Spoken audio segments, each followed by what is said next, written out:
Hello listeners, and welcome to this week's episode of the Cult Vault. I am excited to bring you the start of this month's coverage on the Unification Church, also commonly known as the Moonies, a movement of charismatic leaders, titans of industry, mass weddings, and strange blood lineage doctrines.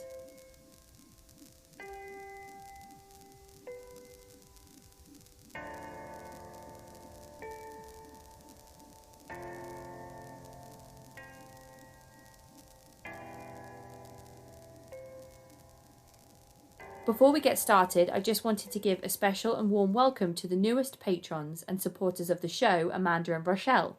A huge welcome to you both. I hope you will be happy here as part of the group and enjoy access to exclusive monthly content. Thank you so much for supporting my show. You can also find your names on the supporters section of my brand new website, cultvaultpodcast.com. Now, without further ado, here is my interview with Teddy Hose, a long-time spokesperson against the Unification Church and someone whose media presence I have referenced a number of times in this podcast. Hi, Teddy, and thank you so much for joining me today. We are diving further into the subject that is the Unification Church, and I know that you are a fierce advocate when it comes to shedding light on what the heart of this religion really looks like. So, would you like to start by introducing yourself to our listeners? Sure. Hello, everyone. I'm Teddy Hose, and I am, let's see. Oh, wow. Where do I start? I guess I'll start by saying I have been, I grew up in the Unification Church, which is led by Sun Myung Moon, who believes he's like the second coming of Jesus. And so I grew up in Tarrytown, New York, where his family has his estate. And we grew up in one of the houses that the church is owned there until I was 13. And then we moved to Seattle, and I moved around a bit after that. Now I live in New York.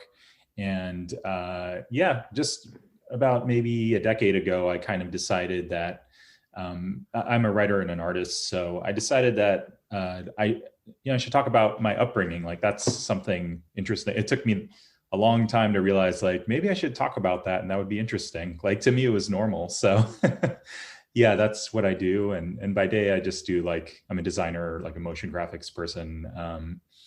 That's kind of a sum up. And I was just mentioning to yourself before we hit record that I've been watching you talk about your upbringing on various platforms. I've referenced quite a lot of the appearances you've made in things like the Cults and Extreme Beliefs documentary. There's the explained episode on cults that's available on Netflix and YouTube that I referenced you on in my very first episode. Wow. When I was talking about what is a cult, just explaining sort of the etymology of the word and things like that. So my roots are all tied up in this episode. So it feels like this is really exciting for me to be able to have this discussion today. And I just know you're going to give the listeners some insight that we haven't had yet, even though I have previously covered the Unification Church. So if anybody wants to go back and to listen to those episodes, they're also really interesting, but this one's going to be fantastic. So for those who might be unsure what the Unification Church is, who Sun Myung Moon is there a way that you could briefly summarize the practices and beliefs of the Unification Church? Sure. Yeah. Sun Myung Moon, he believed himself to be, he died in 2012, but he believed himself to be the second coming of Jesus. He's originally from what is now North Korea, Busan. And it was there in his teen years. He had that revelation. And ever since then, he's just kind of preached his own gospel. He gained a following in Korea. And then there's some, I don't know the full story, but there were some ties with like the Korean CIA or something where he was being an influential person. And I think there's these theories, or like there's some research about how they turned him into an agenda to get, I guess, maybe to empower their nation or something, or try to take over other countries or something like that. Sun Myung Moon moved to America in the late 50s. I believe it was 1957. to, spread his unification movement. And, that was kind of, it was getting into the hippie era. So that's where like my parents joined in the 60s. And it just kind of, it spread around in America when, like the Beatles had like, the, what was it? They found their guru, and some cult experts say that they credit that as like what made the 70s all about this, big guru craze of like people were consciously looking for that. So Sun Myung Moon was there at the right time, and but who he really was, and this is from a book I read called Change of Blood Lineage and Ritual Sex in the Unification Church. He had these kind of bizarre sexual, he believed he had sexual powers, and that like there was a purification if you had sex with him. So, and this was actually kind of a thing in Korean shamanism at the time. So, he came in under the guise of this conservative, like Christian figure, but really, there was weird sex stuff in the church, and that some of that is actually coming out. And, a lot of other cults have this too, all these stories of people coming out and talking about strange sexual abuse. And so I'm only starting to see that now. But that's, I guess, to give you a sum up. And he also made a lot of money. We grew up going to these really fancy properties, but it was all from exploited money from labor trafficking from people who got witnessed into the church and convinced that, working constantly for the church was like the best thing they could do for God. It was, legit thought reform or brainwashing. So, I grew up in a family that, we eventually left, but I guess I'll get to that later. But that's to try to sum up. Yeah. So he in the clips I've watched, Sun Myung Moon does come across as having those characteristics of a charismatic leader, right. And I think that I actually read about some of the sexual ritualistic stuff, and it was, I think, is it called the Picarium Doctrine or something similar to Picarium? I think that's how it's pronounced. Yeah. So it's something to do with Sun Myung Moon can cleanse your womb through sexual intercourse, which is really strange because in the actual principles of the Unification Church, it's all about becoming pure through marriage, because sex before marriage is impure. So it feels very hypocritical in that sense. And I was very surprised when I read about all the infidelity that Sun Myung Moon has been accused of, but I'm sure that's also something we'll get into a little bit later as well. So I'm sure you can summarize it a bit better than I can, what the belief system is of the church itself. Sure. The belief system is if someone gets, well, it's based on the Christian, the Christian doctrine of Adam and Eve. They sinned in the Garden of Eden, and from there, that's where humanity sprung. And so, the world is sinful. But the Unification Church believes that they had Eve had sex with Satan and then had sex with Adam. And so that's where the evil blood lineage came from. And so Sun Myung, Jesus was supposed to cleanse all of us of that, but according to the Unification Church, he failed because he got crucified. So, whereas I guess maybe most Christians say oh, that's a great holy act, but Sun Myung Moon thought he was supposed to have a family and live on until he died and purify humanity. So Sun Myung Moon claimed that he was taking on that mission, probably hundreds, maybe thousands of other cult leaders out there. So somehow Sun Myung Moon got ahead. And so when you get pulled into the church, when you have children in the church, they are born with pure blood. So that's the agenda. We're only allowed to marry people who also come from the Unification Church with the pure blood, quote unquote. So they were very strict about, that was one of the heaviest, things in the church, is like, don't have sex outside of marriage to another second generation. So that's pretty much, the basis of it right there. So Moon is telling the world that anybody that is born outside of the church is born with sin, just straight away. You're just a newborn baby and you're born with sin straight away. And he's trying to finish what Jesus started and create God's kind of perfect earth by marrying everybody together himself. Mm-hmm. So in order for me to become pure, I have to be in one of these marriages, and kind of, I know that Moon died in 2012, but he would be there to conduct this ceremony, and then any of the children that I would have with that husband inside of the Unification Church, that baby would be born without sin and be born pure. Mm-hmm. That's right. What does Moon claim? Like, how does he claim to have the ability to cleanse people of their sins just through kind of these processes of marriage and things like that? Has he claimed to be sort of like a Messiah, or kind of a chosen disciple of Jesus or God? Yes, so basically, now we're getting into weird, bizarre sex stuff. There was something called holy wine. Like, so this was believed to be the cleansing, if you drank it, then you would be cleansed of, I guess it was kind of like something that would help you birth someone who was cleansed of original sin.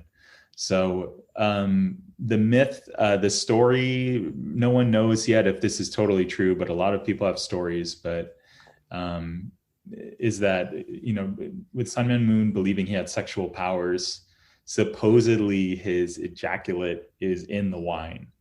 And, at least in the early days, I know it's awful.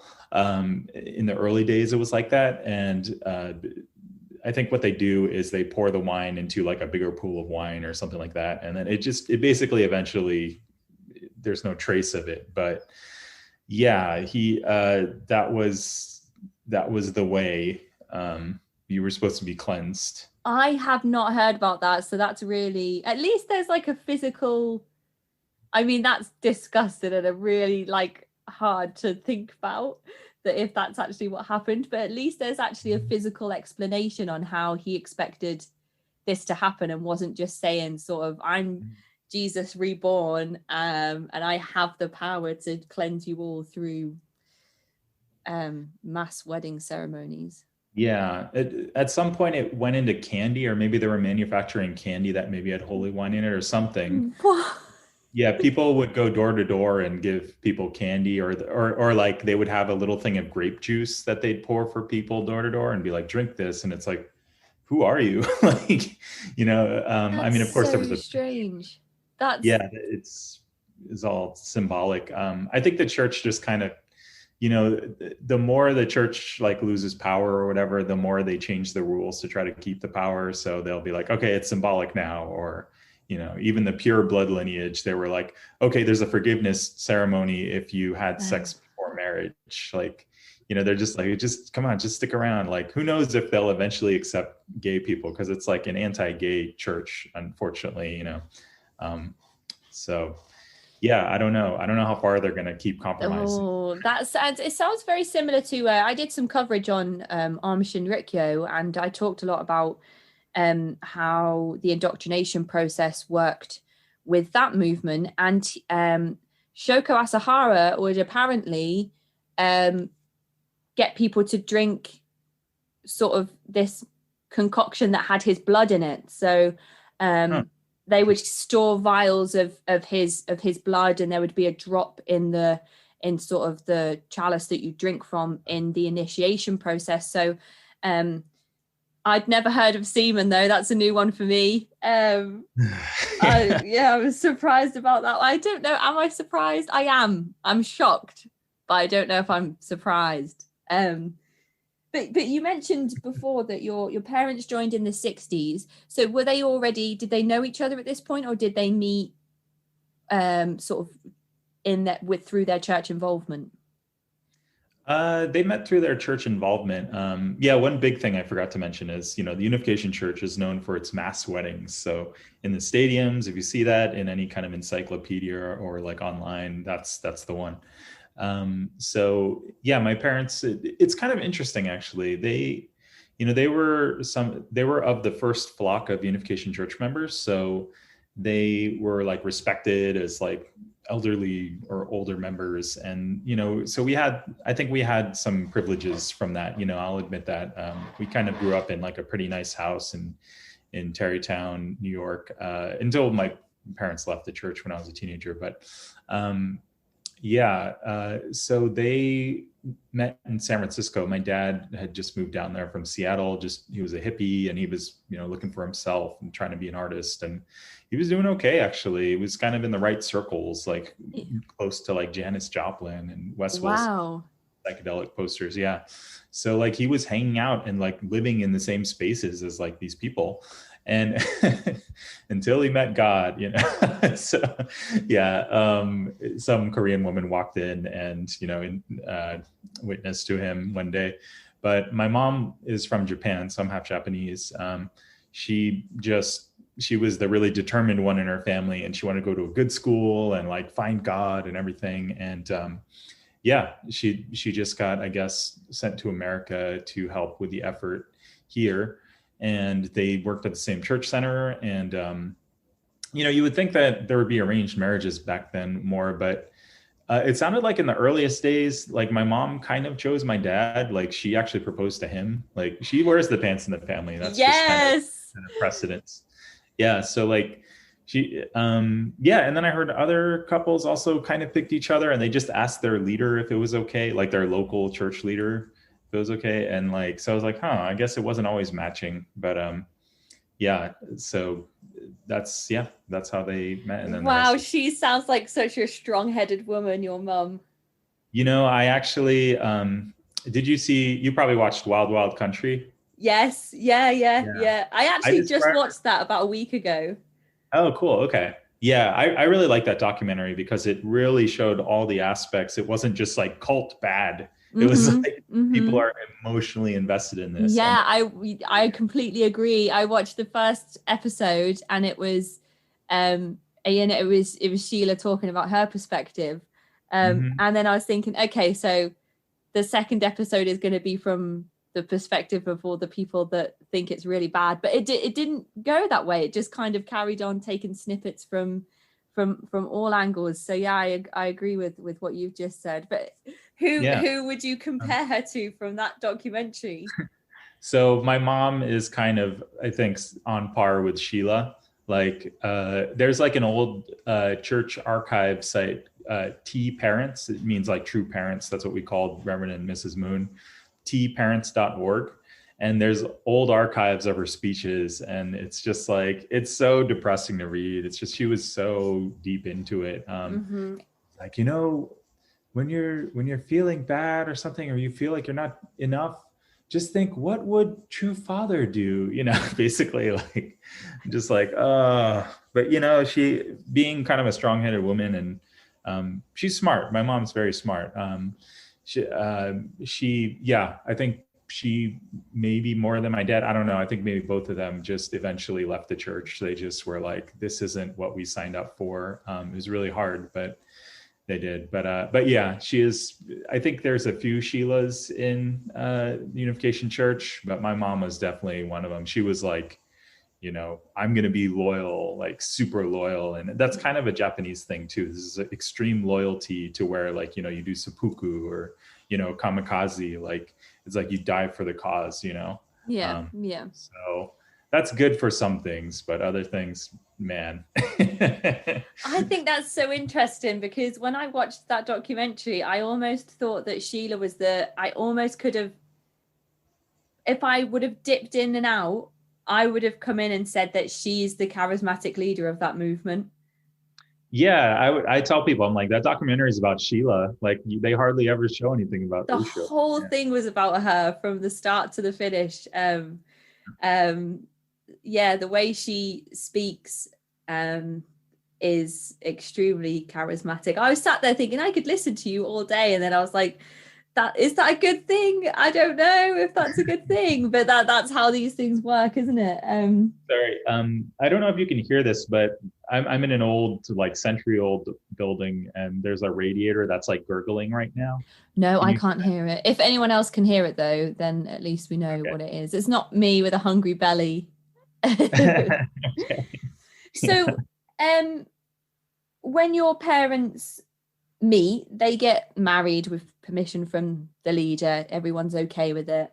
Your mum proposed to your dad, which I think is awesome, considering how many years ago that was as well. And it seems to be more of a common thing in this day and age, more so back then. So that's awesome. And how many children did they go on to have? How are you an only child, or are there brothers and sisters?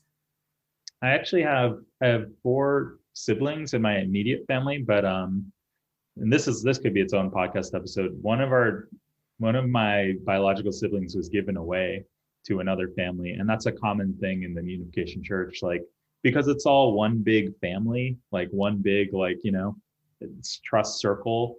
If someone can't have a baby, then sometimes a family will give one of theirs to that family. It's called offering child.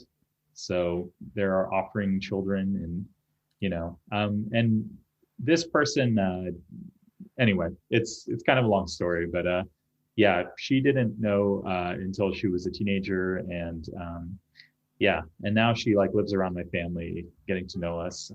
We kind of come from different scenarios, so different kinds of families. Like, her mom was like a very powerful person in the church, and ours, we left the church. So there was a lot of negotiation kind of in integrating her into the family. But now I think now things are pretty good, and we pretty much see her as like almost like extended family kind of. And did you know growing up that there was a sibling who was kind of somewhere else?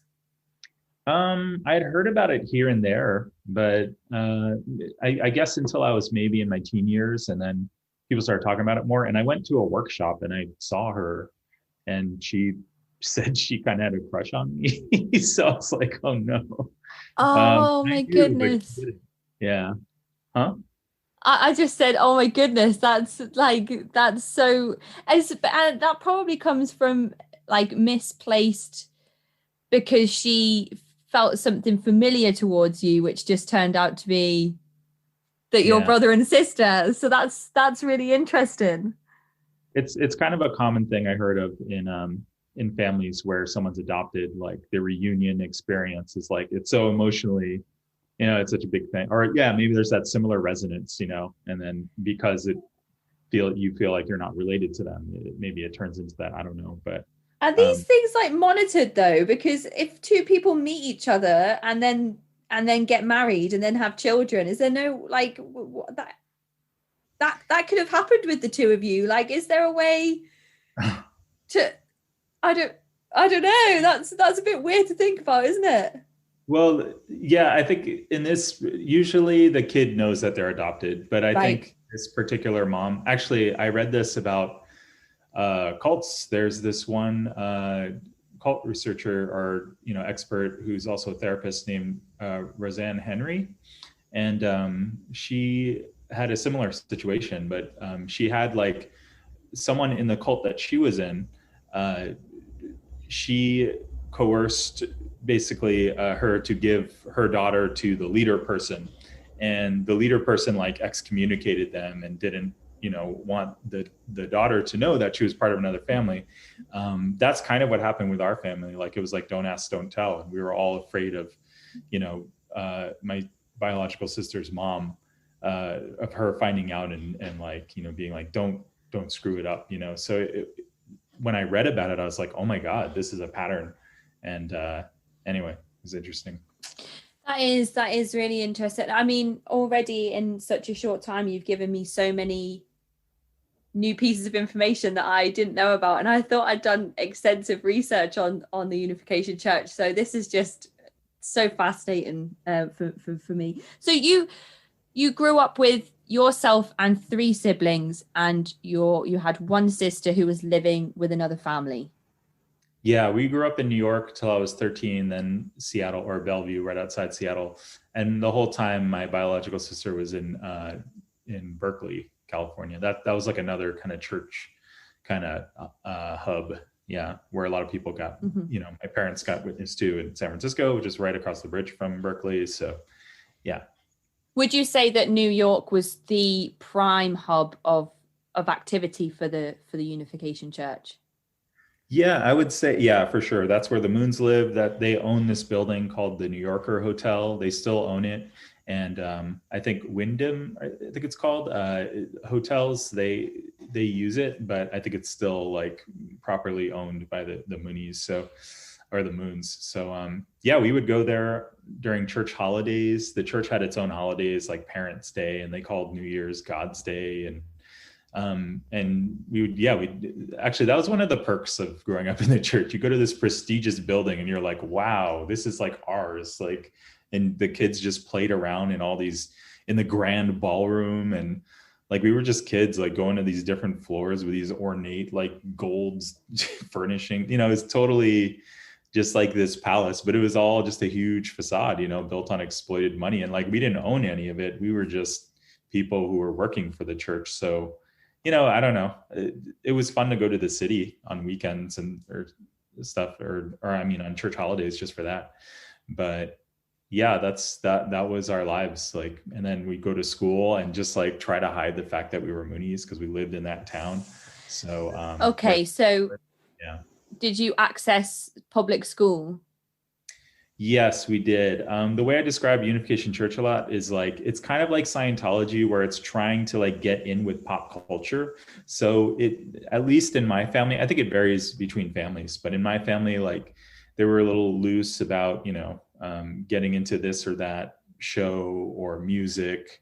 I mean, my parents had some restrictions, but like, yeah, we tried to keep up with things to be like marketable to like people. So the aim behind that is that you can go to school and witness to people almost about sort of the religion and the things that you're involved in. Not just you specifically, but I mean just being integrated with the general public. Yeah, I mean, the way it worked is like in that, like, just north of New York City where the Moons lived and where a lot of church family lived around them. It was more than witnessing, because like everyone knew the Moons were in that area. It was more like we just had to hide that we were in the Moonies because we were all afraid that our teachers were gonna call us out or something like that. It was actually a really, I grew up with a lot of anxiety and distrust of it. Today it's turned into some social anxiety. Thank God I went to college and I drank a little and I made friends and, I learned how to trust the world a little more. But before that, yeah, just going to school near the Moons was just, all you had was each other. So it was like, it made you bond even more within the church and trust the church even more. So yeah, that's just kind of how life was like there. But yeah, when I went to the West Coast, when we moved to Seattle, the church leader there was like, he talked about something called like natural style witnessing, where basically it's like all your friends are potential recruits. And I actually, by that time, I was kind of pissed off and I was like, no, man, I'm not going to do that. Like, screw that. Like, I have a life and I don't want to freaking, I mean, I said it in a polite way, but yeah, no thanks. So it's interesting what you just said about becoming closer to each other, because a lot of I've spoken to a few ex-Jehovah's Witnesses, and they've said that, some of them have said, I've been homeschooled because my parents didn't want me to be interacting with worldly people, which I say in inverted commas, such as myself. I'm a nice worldly person. And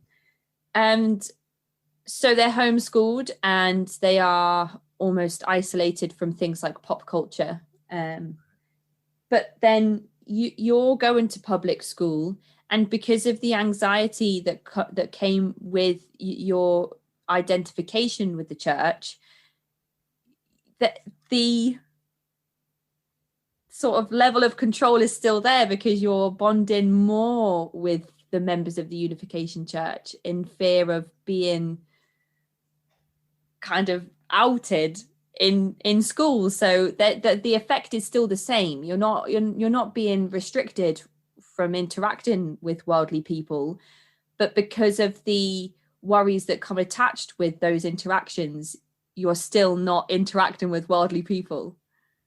Yeah. That's I hear that's the thing in quite a bit of cults. Even like some of the LGBTQ kids who grew up in the church, they said like going to church, like summer workshops, which is basically like Bible camp, or going to church events, was like an escape from their own families, where they felt like they were invisible or just, didn't exist pretty much, or had to hide who they were. So, and those bonds are still going to this day. Like a lot of people kept their friends, because I think almost everyone I know who grew up in the church just left. They were like, you go to college, and I think the church, they want us to go to good colleges and stuff, so that I think it's like a status thing for them. But what they don't realize is that we learn like things that are totally against what the church stands for. So we all get smart and we all make friends with people, and we don't have to come back home to our parents and have to like, behave for them. And it just, people, that's kind of like where people take off. And I forgot where I was going now, but yeah. And when you speak about your parents marrying and having the kind of the leader's blessing, and then you're living in a house that's owned by the Unification Church, how does that gap get filled? How do your parents kind of receive extra responsibility within the church to kind of move up the ranks, so to speak, and become closer to the inner circle? Well, we almost never saw my dad growing up. He was, sometimes I call the Unification Church the Church of Bad Dads, because like it's everyone, in a lot of cults, a lot of the men will try to, if it's a male leader, which usually it is, they'll try to emulate the leader.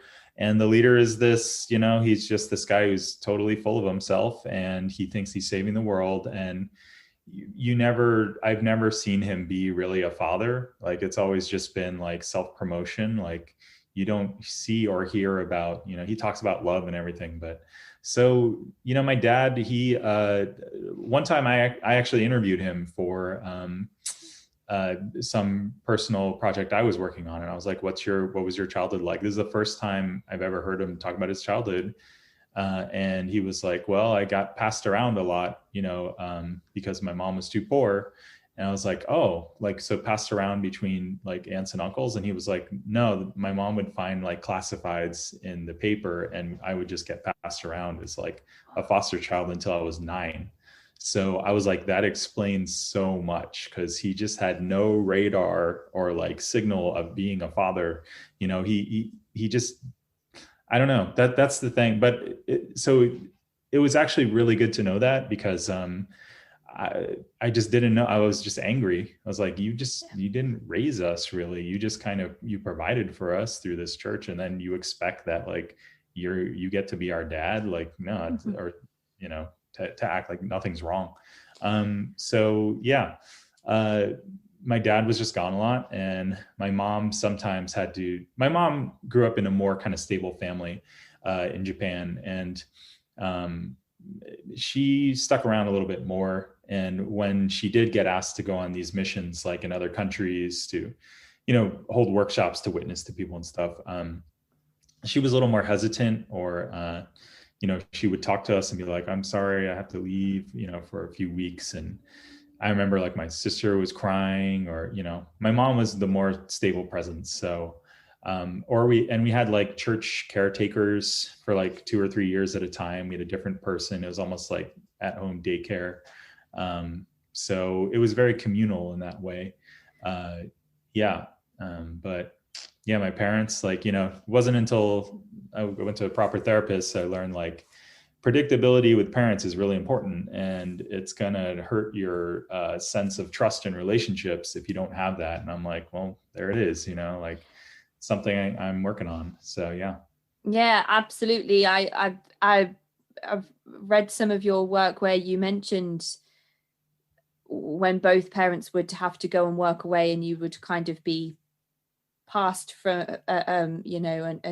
to different caretakers. So it's unfortunate that your father grew up so poor that he had to be passed around, but then you grew up with a father that had so much responsibility that even though you lived in a nice house in a nice area and were provided for, the same thing almost happened despite the difference in financial stability. Right. Yeah. But did your father have to do this traveling because they were both so strong-headed that they worked their way up through the ranks of the church to be given this extra responsibility? Yeah, I think my mom was more like that. I personally, I think that my mom maybe has issues with her own father. She would tell me about her own father here or there. Once she mentioned that he just was like, he was this guy who came home, and this is in Japan. And in Japan, I think the mom, I read a New York Times article actually, like not too long ago. It talks about how the mom is just expected to run the home and to take care of the kids. And the dad just goes to work and comes home. And that's his role. So I think there was that playing into it too. Where was I going with that? Yeah, my mom I think she was the one who was more pushing him up the ranks. And I imagine also because he was an artist and he spoke a certain way, he's very charismatic. He sounds like a very humble person. He's very unassuming, my dad, and to a fault. It's gotten them into some like issues with door-to-door marketing and stuff. My mom always has to chime in. Now he just hands the phone to her and she's just like, no. But yeah, again, she's like the Sheila. But I think, yeah, she was just like steering that ship. And my dad was like the lead singer and she was like the producer, like making everything happen. So yeah, he was the face and she was the brain. Yeah. And did your father spend one-to-one time with Sun Myung Moon? Is that how far up he managed to get at one point or another? Yeah, I heard that they would have like dinners with him sometimes and talk about, the different plans they had. Like my parents were in it. They wanted to make the world like a better place. Like I think some people joined because of like the power and the money and whatever, but and I think for my mom and dad, what they had with that is security. So there was power and money. So they did have like a place where they could feel really empowered. And that's where I can't really hold it against them because they both came from poor families. So, no, my dad was, his title was managing director at the World Mission Department. So this is with, one of Moon's cronies was Reverend Kwok, who, so my dad worked for him and he's like, yeah, he's one of the big heads who has like this, beautiful mansion in Terrytown and, not too far from the Moon's estate. And he worked directly with him. And my dad would also fly out to other countries, like in Africa, or he would go to the Philippines or, and just give these workshops. And, my dad always claimed like, I didn't want to witness to anyone. I just wanted to spread good word or like life lessons or something like that. And I'm like, Dad, it's in my head. I'm like, but it's a cult and you're making them warm up to a cult leader. Like, I don't know. I think it's really hard for my parents to face. They can't believe. I don't know that they'll ever digest it. And a lot of my friends say the same things who grew up in the church. They're like, I don't want to confront my parents because that's all they have. And like, if they realize that it was all just like this mafia family they were working for, then they'll just like be so distraught in their golden years. You want them to, it's like, let them have their like lie, or let them have their, beliefs about what they did and why they did it.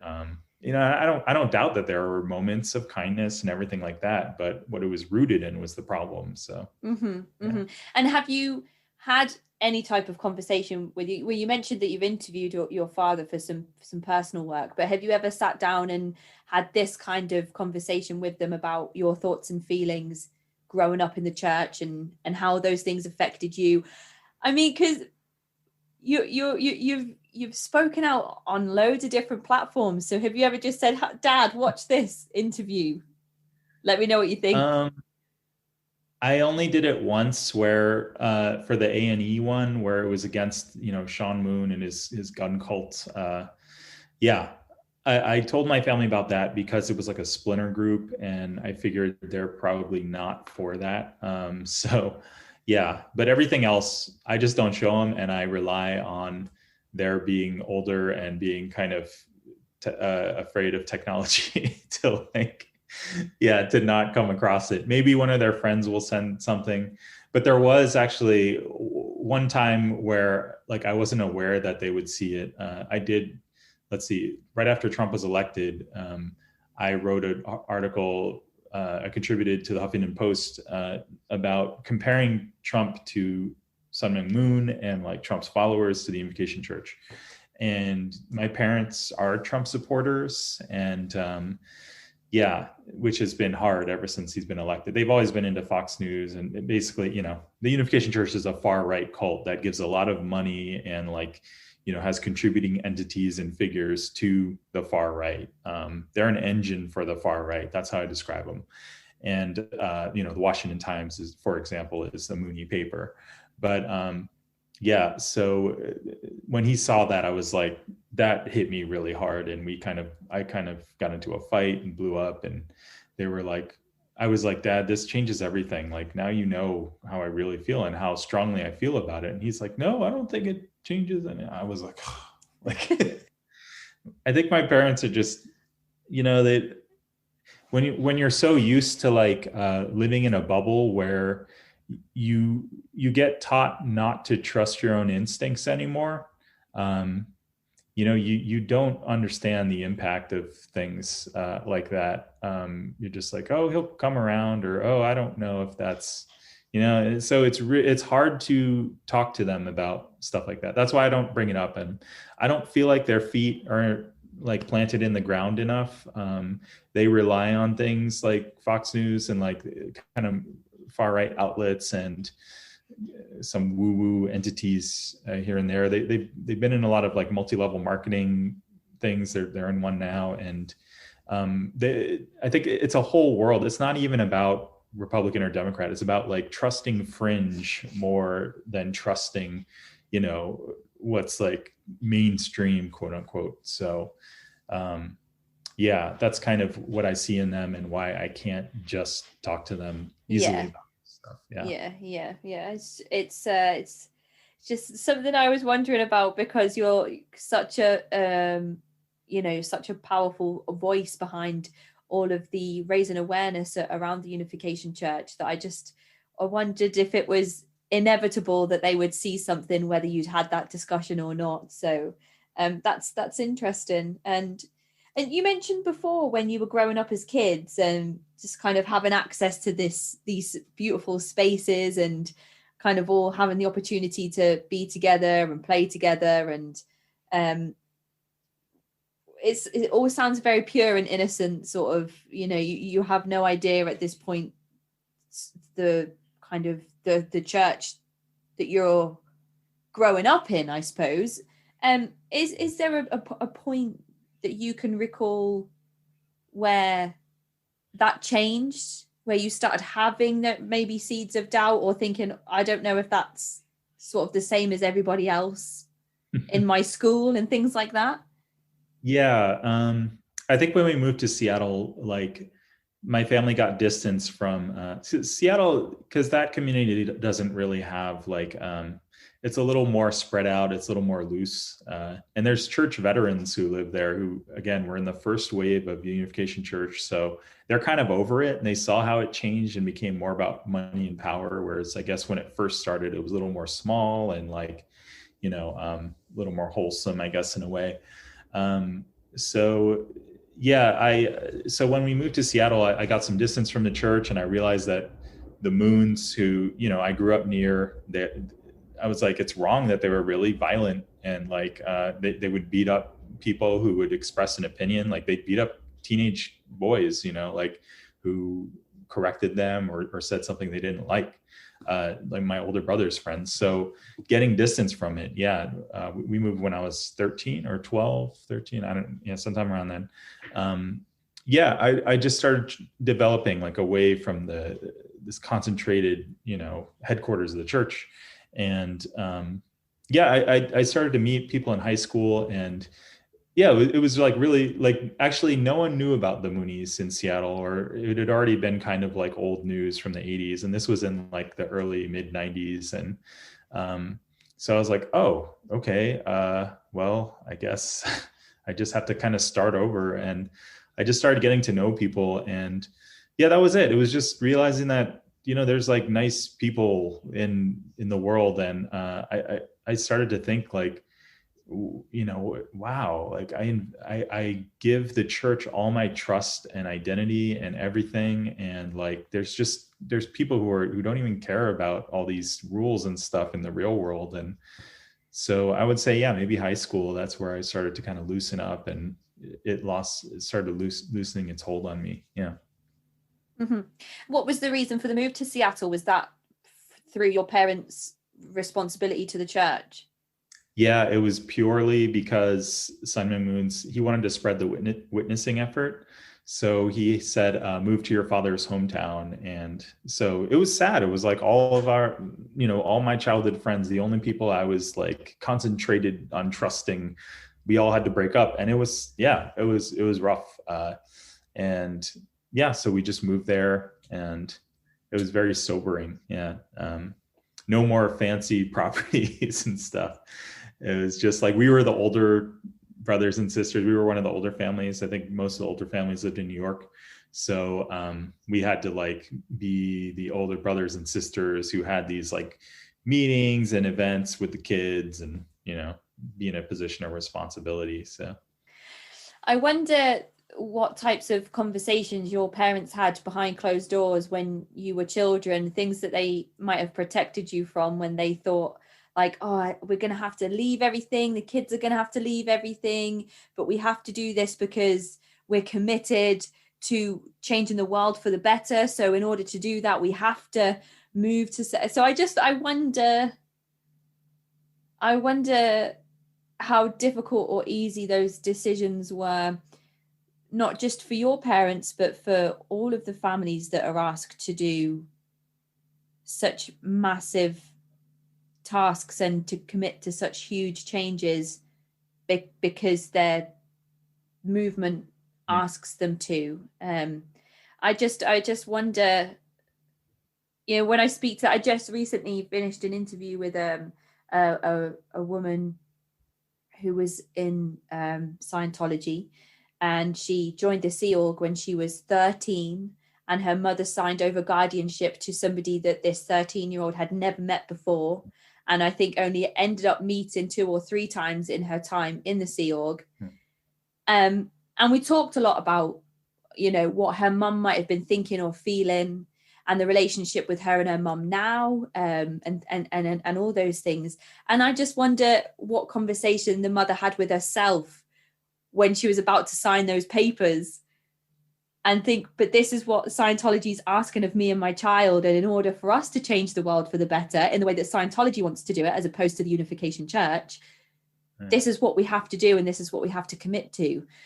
So it's for somebody on the outside, because we'll never know the answers to those questions. It's always something I want to know more about. I just finished watching the Cecil Hotel documentary on Netflix, and the unsolved mystery of what really happened with Elisa Lam is something that everybody in the unsolved mystery community wants to know about. That's one of the big ones that everybody wants to know the real answers to. And because we will never know, it's human nature for everybody to want to know even more so what really happened. So I really do wonder if your parents spoke about it, maybe they never spoke about it, and it was like this big unspoken thing that happened where you just packed up and left. I don't know. What do you think? I would think, yeah, maybe I would refer to maybe like my mom having more instincts than my dad. I think my dad just did whatever the church told him, like they adopted him pretty much. And I don't like, he was very not connected with the kids and what we wanted. So, but my mom might have probably thought of that a bit more. But yeah, like they didn't sit us down and be like, I know this is going to be really hard or whatever. And I kind of got mad at them for that, like years later, like well into adulthood, and like, you don't know what it's like for us. And, they just seem to, I don't know. I did like a hand swiping over my head motion. I think because whatever experience we had in the church or that we're angry about, like they know that they chose this church, or, they think they chose it, but there's like a process of cult indoctrination. But anyway, yeah. So no, I think they just like, a lot of that gets thrown out the door when you join a cult. Like there's no consideration for personal feelings, and you can't really have your own life. You can't really think. It's just, they're like, okay, we have to do this now. And because the Messiah told us we have to do it, everything's going to be fine. And we're all going to adjust. And,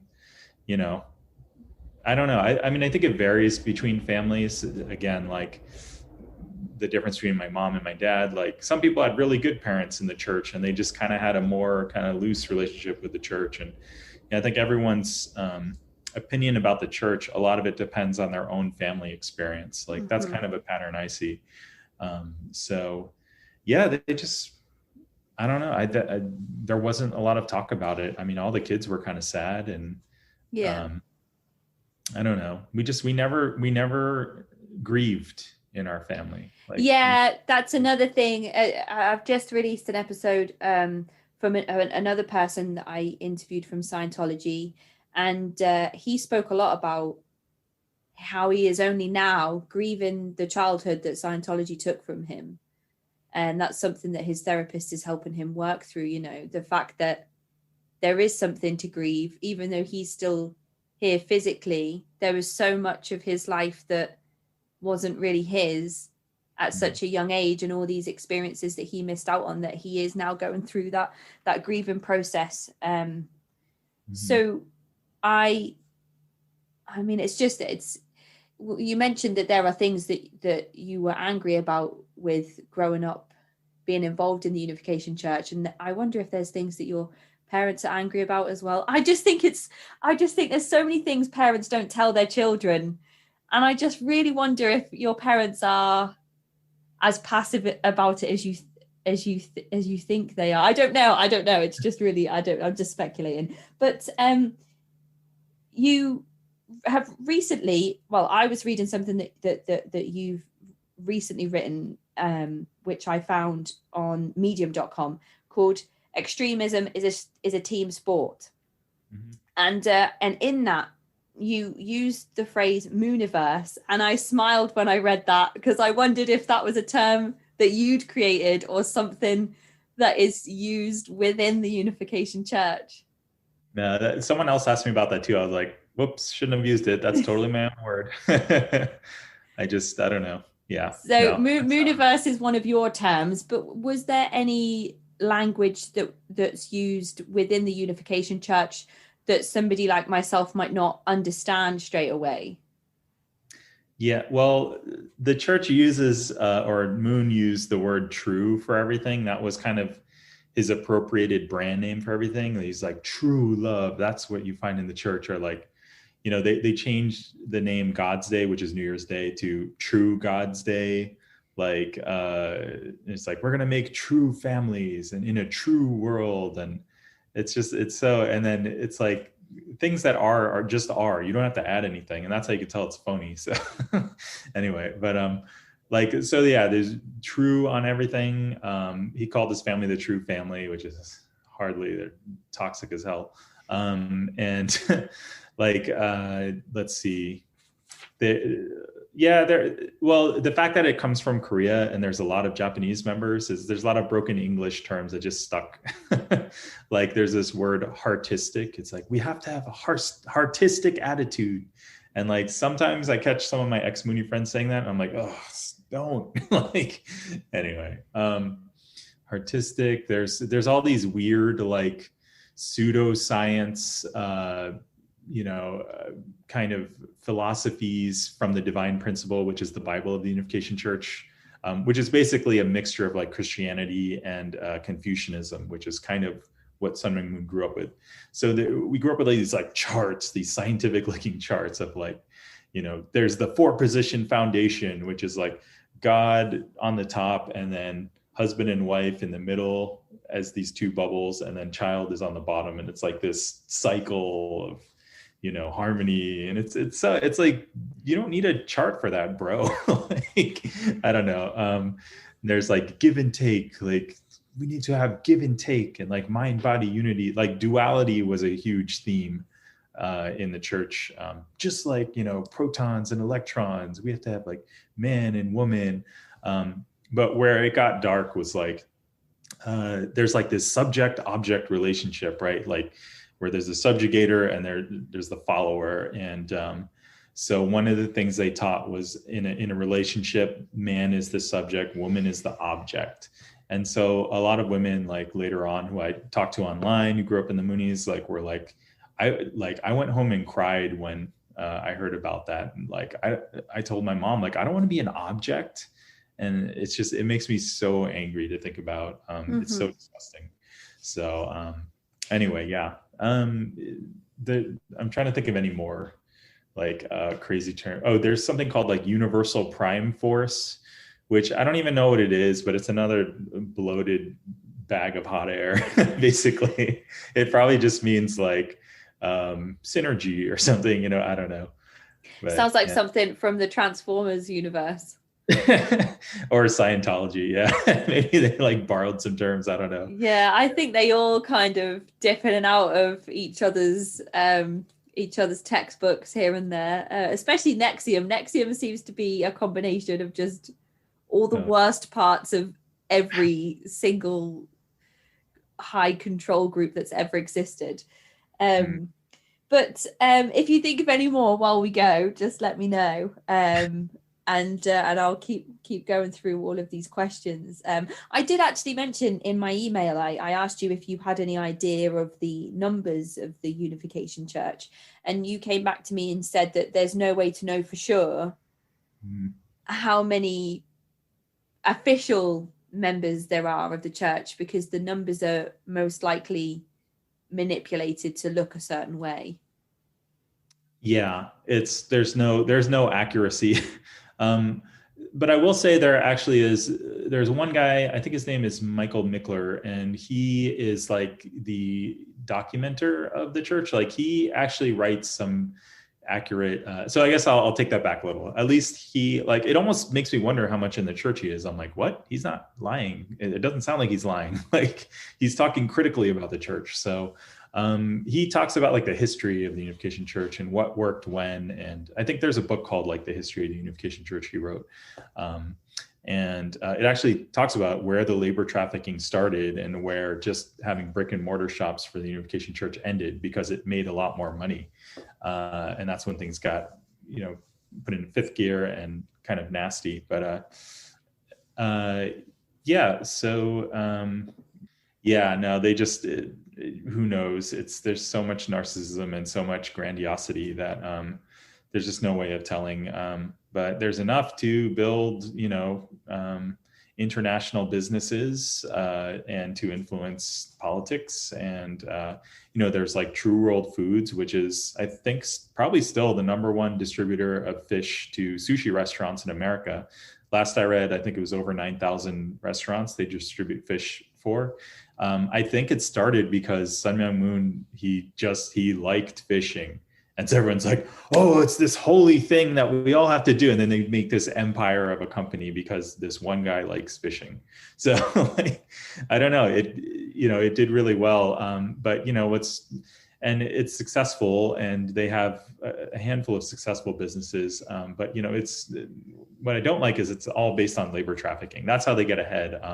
There's no venture capitalists to invest in the business. It's people like you and me who get coerced away from their families and then eventually live in a van where for years, sometimes over a decade, people will be selling door to door, making money for the church, and only like spending enough on themselves to get fast food or whatever they need to help sell better the next day.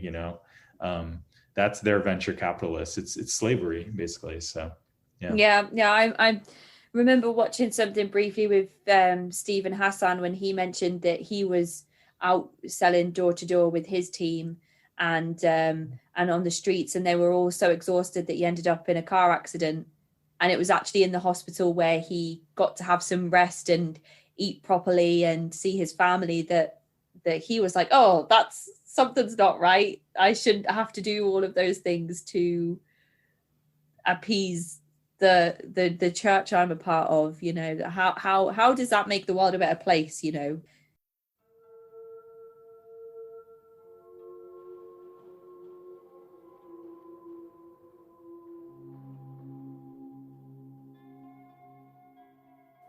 Looking for your next true crime podcast binge? Do you love all things crime, cult, and controversy? Then check out Crime Juicy Cocktail Hour. Every week, the girls Carrie-Anne, Krista, and Becca research and pick apart juicy topics from alluring cult leaders to cold cases to human trafficking and much more in their multidisciplinary think tank, Over Drinks. Sometimes they even call in the experts. So grab your juice and tune into Crime Juicy Cocktail Hour on Spotify, Apple Podcasts, Stitcher, or wherever you get your podcasts.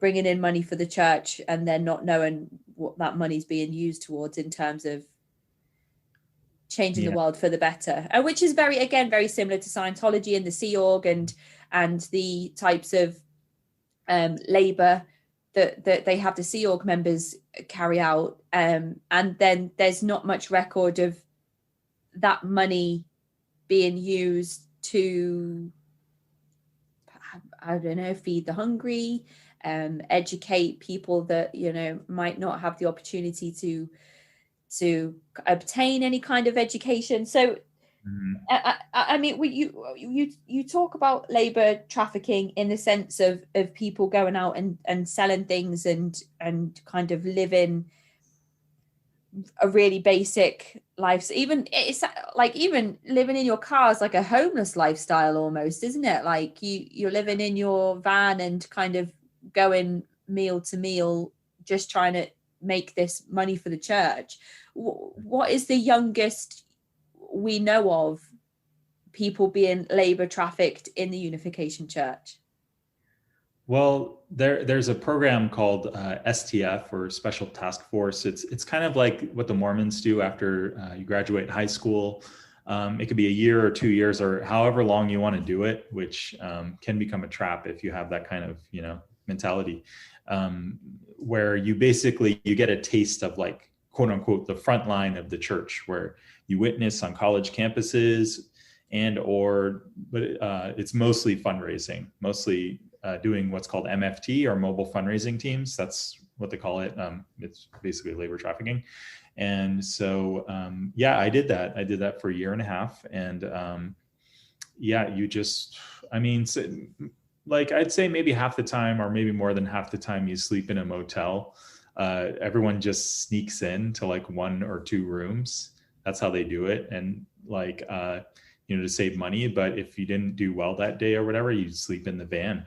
So, and you just go door to door and you try to sell. You don't really say exactly what it's for. You say like, I'm doing this for like a student group or something like that. And we sold little trinkets like keychains or like wind chimes. And some of the really culty parts are like when it's all cash, and like there's no tax or anything, it's really freaking illegal. But one of the culty things is like you have to unfold all the like corners of the dollar bills and make them flat so that they're like presentable because it's like holy money. There's little things like that. But another thing I was going to mention before this is like, I think most people would be like, how could anyone be convinced to do that? Like no one wants to live their life doing that. So I saw this documentary recently on the Reels channel, the REELZ. It's just called Moonies, Cult of Personality. Cult of Personality is like their cult documentary series. And I didn't know this before, but so Sun Myung Moon was in a prison camp in North Korea. I think at the time, this is when he was younger and he still lived in Korea. I think the North Koreans thought he was like a spy from South Korea, and he could have been. It could have been in some CIA stuff. And he basically, so I think in North Korea, it's kind of like in China where there's this indoctrination thing that happens in jail. It's like their way of trying to reform people and make them better. So there's like a method to it of where you kind of have people go from like, you just kind of exhaust them until they have to accept, what they're presented. So according to this documentary, Sun Myung Moon took those methods and he brought them into the, American witnessing effort in these retreat centers, in like Boonville, California. That was a big one. I think that's probably where my dad went. And they would do stuff like from lecture to lecture. They would just like go from lecture to lecture and they do these like exhaustive physical exercises. There's something called choo choo pow where they would just hold hands and go choo choo pow, choo choo pow. It's basically, it basically like pushes out any space you have to like think for yourself or process anything. And, I've also heard they had like low protein foods so that, you didn't have a lot of empowerment, even physically, in those centers. But yeah, when I heard it came from North Korea, I was like, wow, like, there you go. That's so, one thing I also learned about brain science, like in this whole cult research stuff, is that like your brain actually like physically changes to adapt to whatever environment you're in so that it works in that, for survival. So your neural pathways will reform to kind of adjust to like, survive in that world. And that's where, people become convinced to be labor trafficked and feel like it's the right thing to do because everyone around them in that closed environment is like, yeah, this is this is the best thing we can do for the world. So yeah, I think there's a big misconception. I've spoken about this a few times on other episodes, but there's a big misconception around the type of person that can be indoctrinated or become a victim of thought reform, and that is that the person has to be kind of weak-willed or lower in intelligence or gullible. And it's not that at all. I mean, I'm talking to yourself now. I recently spoke to Dr. Yanya Lalich as well, and she's clearly not on the lower level of intelligence, and she is obviously not a weak-willed woman either. But so many of the people I've spoken to, so many of the cult experts and advocates like yourself that speak out are clearly not the stereotypical people that the general public may assume are gullible enough, in inverted commas, to be brought into these things. And the reason that it happens is much like what you've just said. It's a very specific methodology that's put in place to almost change your brain chemistry. And there's so many different techniques that are used that you don't even have a chance to realize what's happening to you before it's already happened. And it could be anything from moving to a new city and not knowing anybody and being loved bombed by the local Christian Bible group or library study group or yoga group or the people at the fresh fruit and veg stand, or I don't know what. Yeah, all the way through to things like bereavement or mental illness or just a change in jobs, or just like your father was, just young. You described him as a hippie, somebody who might just be seeking something, looking for something, not quite sure what it is. And it can be anybody in any of these transitional periods, no matter how minor or major that period is, where they're kind of swooped up into these situations. And it's something I think we've touched upon quite a lot in terms of trying to change the perception on the type of person that can be indoctrinated, because at the end of it all, the answer, I think, is any person. Yeah, for sure. But and that's great. And I'm glad that knowledge seems to be kind of getting around more, that it's anyone, and it's not that people are stupid or, too poor or whatever. But at the same time, I do think that people who are really, hungry for it, they're going to probably fall into it a little more. Or if someone like my dad, who didn't grow up with a lot of stability, and he sees these people who want him, and it's a stable, he looks around these nice properties, that's going to be more alluring. So it might happen faster for those people, but it's not a black and white thing. Yeah.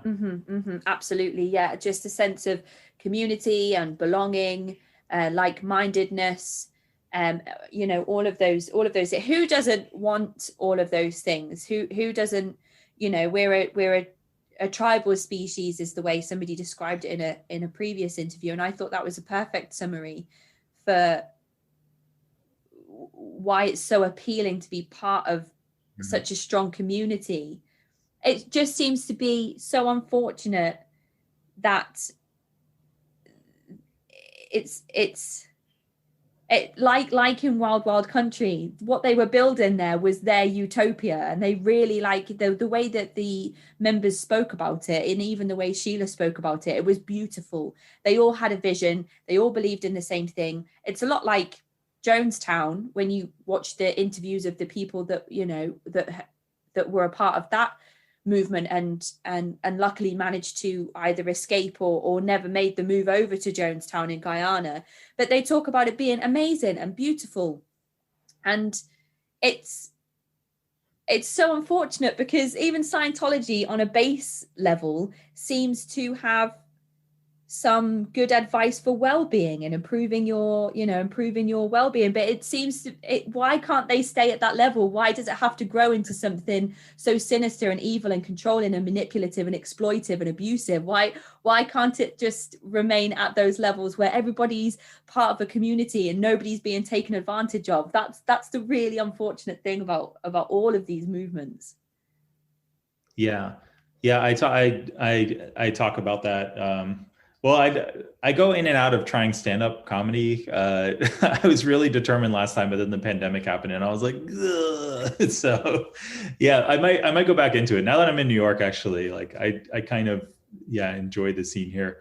So but I was saying how I did a routine where I was trying to make it like the indoctrination process more understandable to everyday people. It's not this weird, bizarre thing. It feels very normal. Have you ever dated someone who turned out to be wildly different than when you first met them, maybe months earlier? And then my joke was you,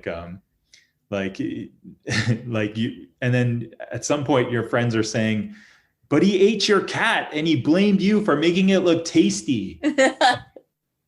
So that's kind of like the narcissist thing, it's it's a skill. See, that's the thing about narcissists, like Trump and Moon, is because who knows how much it's nature versus nurture, but if it's nature, then it's their whole lives, they have been practicing this skill, ever since they were born, of sadly, to escape the feeling of being a bottomless nothing, that's at the heart of a narcissist. And so they have to constantly prove themselves and win people over. So they get better and better and better and better. And then once they get comfortable enough with people, they just are I don't have to try anymore. And then just become despicable. And sadly, that kind of happened in this country, over the last 4 years. But so that's kind of, I think there is that, but it's just, yeah, you really have to look at the roots of any organization that you get Yeah. involved. I mean, it's funny if what you just said about the making the cat look tasty as well, because that's almost like the gaslighting technique that's used by so many. You know, when Trump would say something in a sentence and then a reporter would say, "You just said this," and he'd say, "No, I didn't."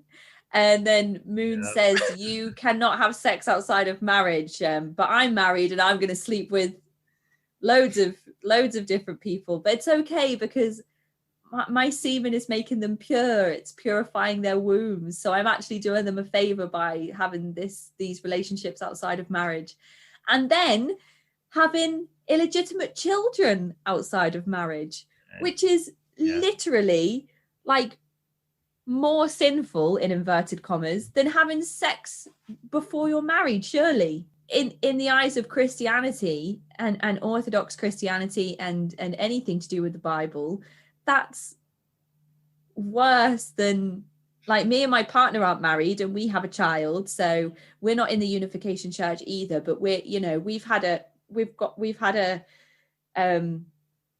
child out of wedlock together, but at least we're still together.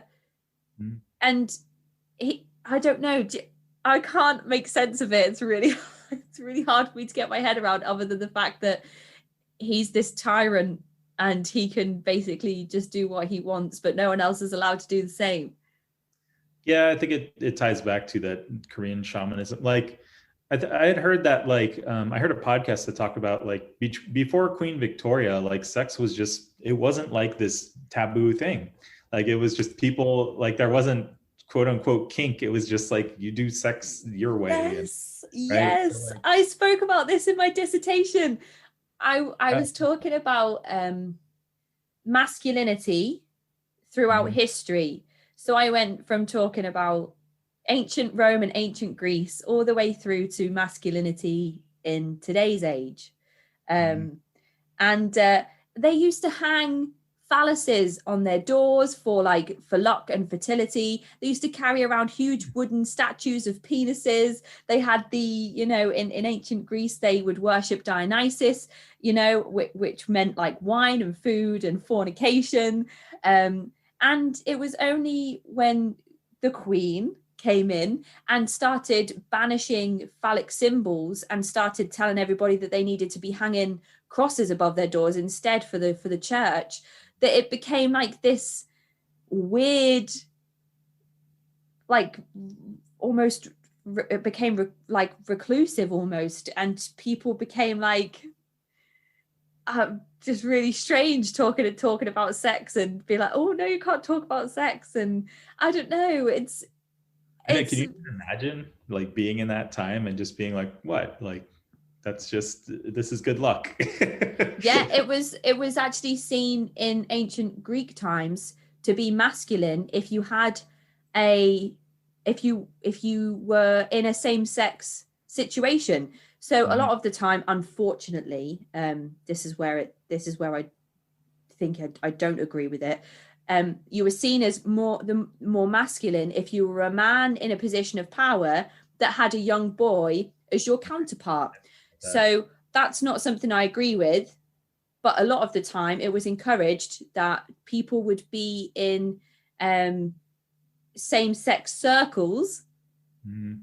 and that was celebrated. So yeah, it kind of feels like we went really far backwards, and now everybody's like, we need to be progressive, and it's like, no, we need to just go back, but even further than when it was repressive, um and get back to kind of hanging phalluses all over the place. But yeah, it's just really interesting that you said that.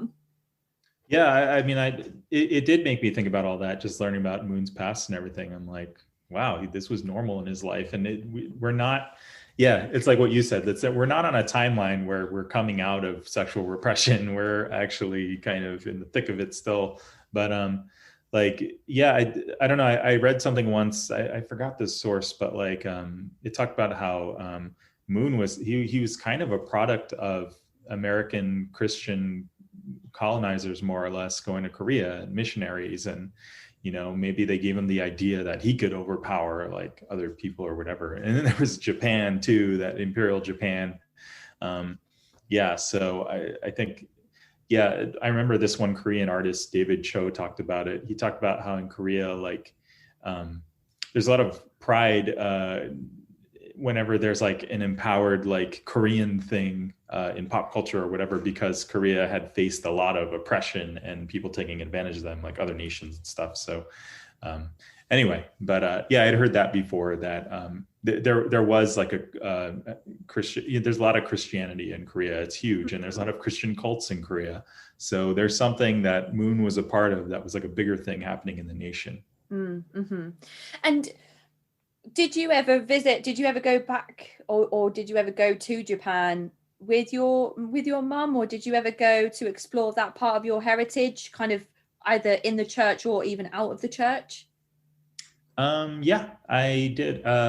Let's see. Yeah, because my mom was kind of like one of the earliest members, and she just learned the hard way that it's like they're not going to let you do this. Isn't normal, mom. Like, I don't know. Like, I remember she told me once that when her dad died, she was like, "Oh, I have to go fly back to go to his funeral," and they were like, "Wait, no, like we're afraid you're going to leave." And then she was like, she had to convince them that she wasn't going to leave. And it's just like right there. And I was like, Mom, like I just straight up said, like, don't you realize that's so wrong? At a regular job, like there would be a lawsuit against them if they even tried to do that. And like, but she's just like, well, we just worked it out. I'm like, oh God. But anyway. I think there's a big difference between working something out, like if you have a bit of a fallout with a friend, than there is negotiating the terms of your release so that you can go to your own father's funeral. Yeah, but that's the thing, is that, cults recruit in college. College kids are fresh out of, they're open, they're vulnerable, they just left their parents' home, they're finding themselves. Mm-hmm. So when cults have so much success in college, because like they pull people in, and then as an adult, that becomes your normal. You don't know anything else. You don't know that you have a choice in other things. And those choices are scary because you're taught not to trust your choices. So like, that's all they have. And knowing that, like, I'm like, I can't really talk them out of things. I can introduce them to things and hope they bite, but you can take a horse to water, right? Can't make a drink. So when you were growing up, before you moved over to Seattle, did you go to these ceremonies with Moon and your family? Mm-hmm.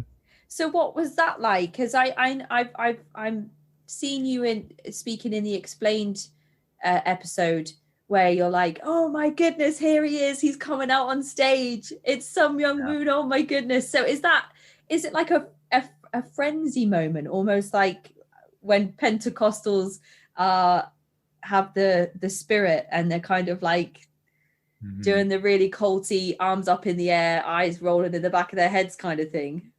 I think for the people who joined, I think for our parents, it was a big deal because they had the Kool-Aid.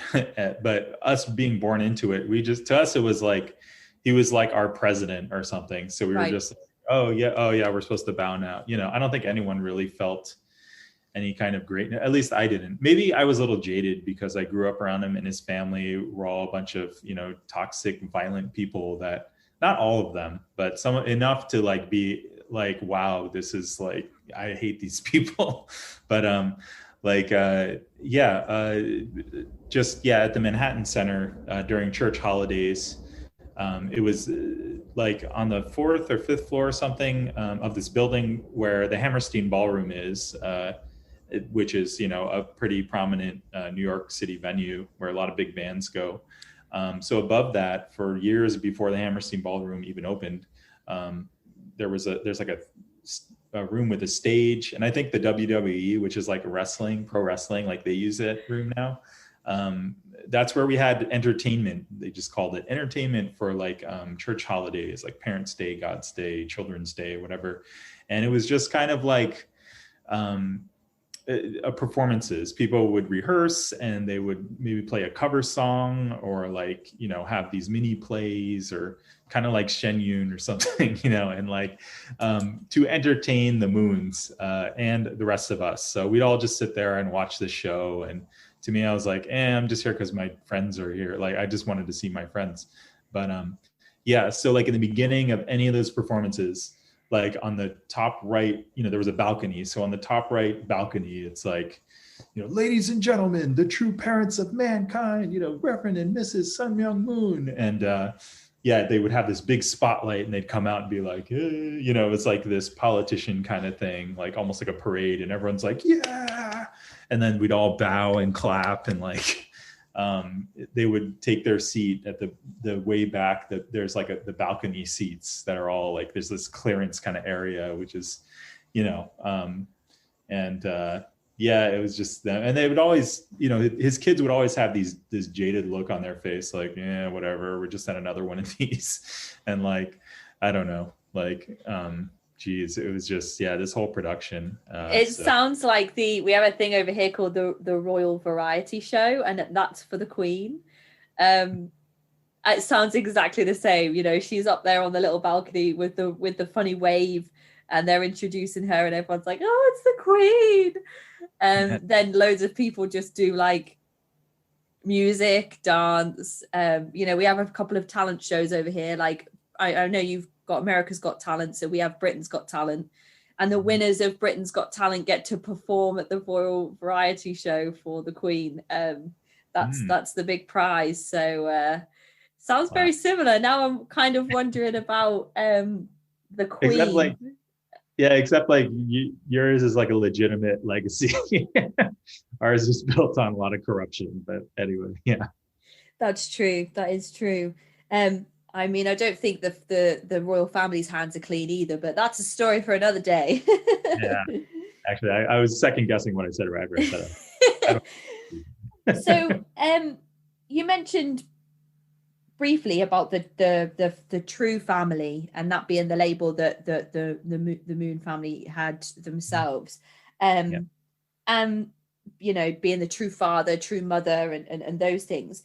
And you mentioned the subject and object mentality that kind of exists within the Unification Church. And I just wanted to touch on briefly some allegations that have been made against Moon and some of his sons about domestic violence towards wives and daughters and daughters-in-law. So have you ever heard about any of this stuff being sort of close to the inner circle, or throughout all of your research since leaving, around the types of allegations that have been made? Yeah. I think it was 1999, the book In the Shadow of the Moons came out, it was written by Nansa Kong, who is the ex-wife of Hyojin Moon, or Steve Moon, who was, growing up in Tarrytown, in that, he had a temper. Like we would sometimes go to his early morning speeches on Sundays before church, and he would just vent. He's just like, how dare you judge me? Like, you don't know me. Like, he was just an angry kid. He was just probably had a really toxic upbringing, spoiled, but at the same time, like, had expectations. And anyway, so when her book came out, where she highlights how, he would keep a gun under the bed, and how he would threaten her and threaten to, hurt her while she was pregnant. If he didn't, I don't know if she pissed him off, or if I think one time, she hid his cocaine, or she flushed the toilet. Yeah. And he beat her, and, things like that. When that came out, I wasn't even surprised. A lot of people were shocked, and that was like this revelatory moment. And I'm like, he seems like, and I was maybe like, I don't know, 17, 16. And I was like, yeah, that sounds like something he would do. Like, I just knew to stay the hell away from him. But it was weird. It was like, sometimes he'd be very older brotherly. I mean, that's, any person's like that. I think a lot of abusers are like, they put on a front of being like, everyone wants to be liked, right? So he would come around sometimes when we were on a church property, and he would like play baseball a little bit with us. So, and we'd all be like, what an honor, like look at each other like, oh my God. But just like when we moved away from him and we didn't have to, perform anymore, We were like, man, if I would totally hit that guy if he came after me or got angry at me, because he was one of the main guys who like beat up my older brother's friends for like, you know, him and Preston or Hyungjin Moon, who runs, I think it's called like Family Peace something. I forgot his organization. He changed it again. They always change their names because I think there's too much dirt on like the old name. So it used to be called Global Peace Foundation. But yeah, so Hyungjin or H1 because it sounds like Hyunjin Sean Moon, who does Sanctuary Church, the gun cult. His name is Hyun without the G, and then H2 is like, yeah, Sanctuary Church guy. Yeah, this guy was like, he really liked Elvis, so he's like a good looking guy, so he always like covered an Elvis song like at the entertainment or whatever, and but and he was really charismatic, and some second generations even thought like, I remember one of them was talking online, like he was like, oh, he seemed like okay, he didn't seem like such a bad guy, he was nice to me and da da da. And then like one of the older brothers who got personally beat up by him was like, no, don't trust this person, like, he's violent and like he'll act like this when you act agreeably with him, but this person, I know for a fact that he had this one guy do all his homework from him, exactly like Mary Trump's book, where she said that, I think it was even Donald Trump or something had, or one of the Trumps had someone do all of his homework for him. And, it's really phony. So Hyunjin, H1, Preston Moon, I'll just call him Preston. One time he was driving with this one guy who was supposed to do his homework and he didn't do it on time or something. And what I heard is that he stripped this guy naked in winter and he just left him out in the cold in the middle of the highway, like to walk home like by himself. Oh my goodness. That sounds that sounds horrendous. Yeah. So this guy he owns the Washington Times now. And he owns, True World Food. He owns a lot of the business end stuff of the church. I think through lawsuits, he got it like against, I think everyone knew that after Sun Myung Moon died, it would just be this total fight for power. So he won over the businesses. And so he's like running stuff. And, whenever I hear of anything in the news or see something about him, or, he got some kind of UN thing, I don't know. Like I wrote to the UN, I'm like, let me tell you about this guy. And then I send sources. Wow. Yeah. Did you ever get a response from that? No.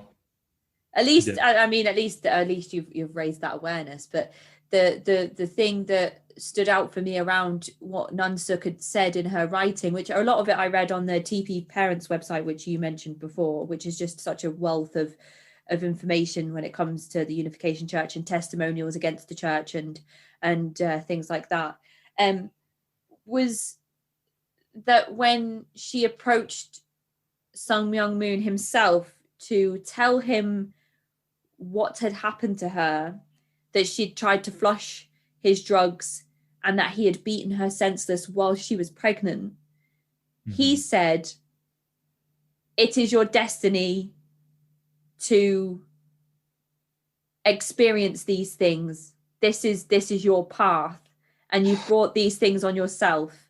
And my son is not at fault, basically. And when I read that, my heart just broke, because I thought,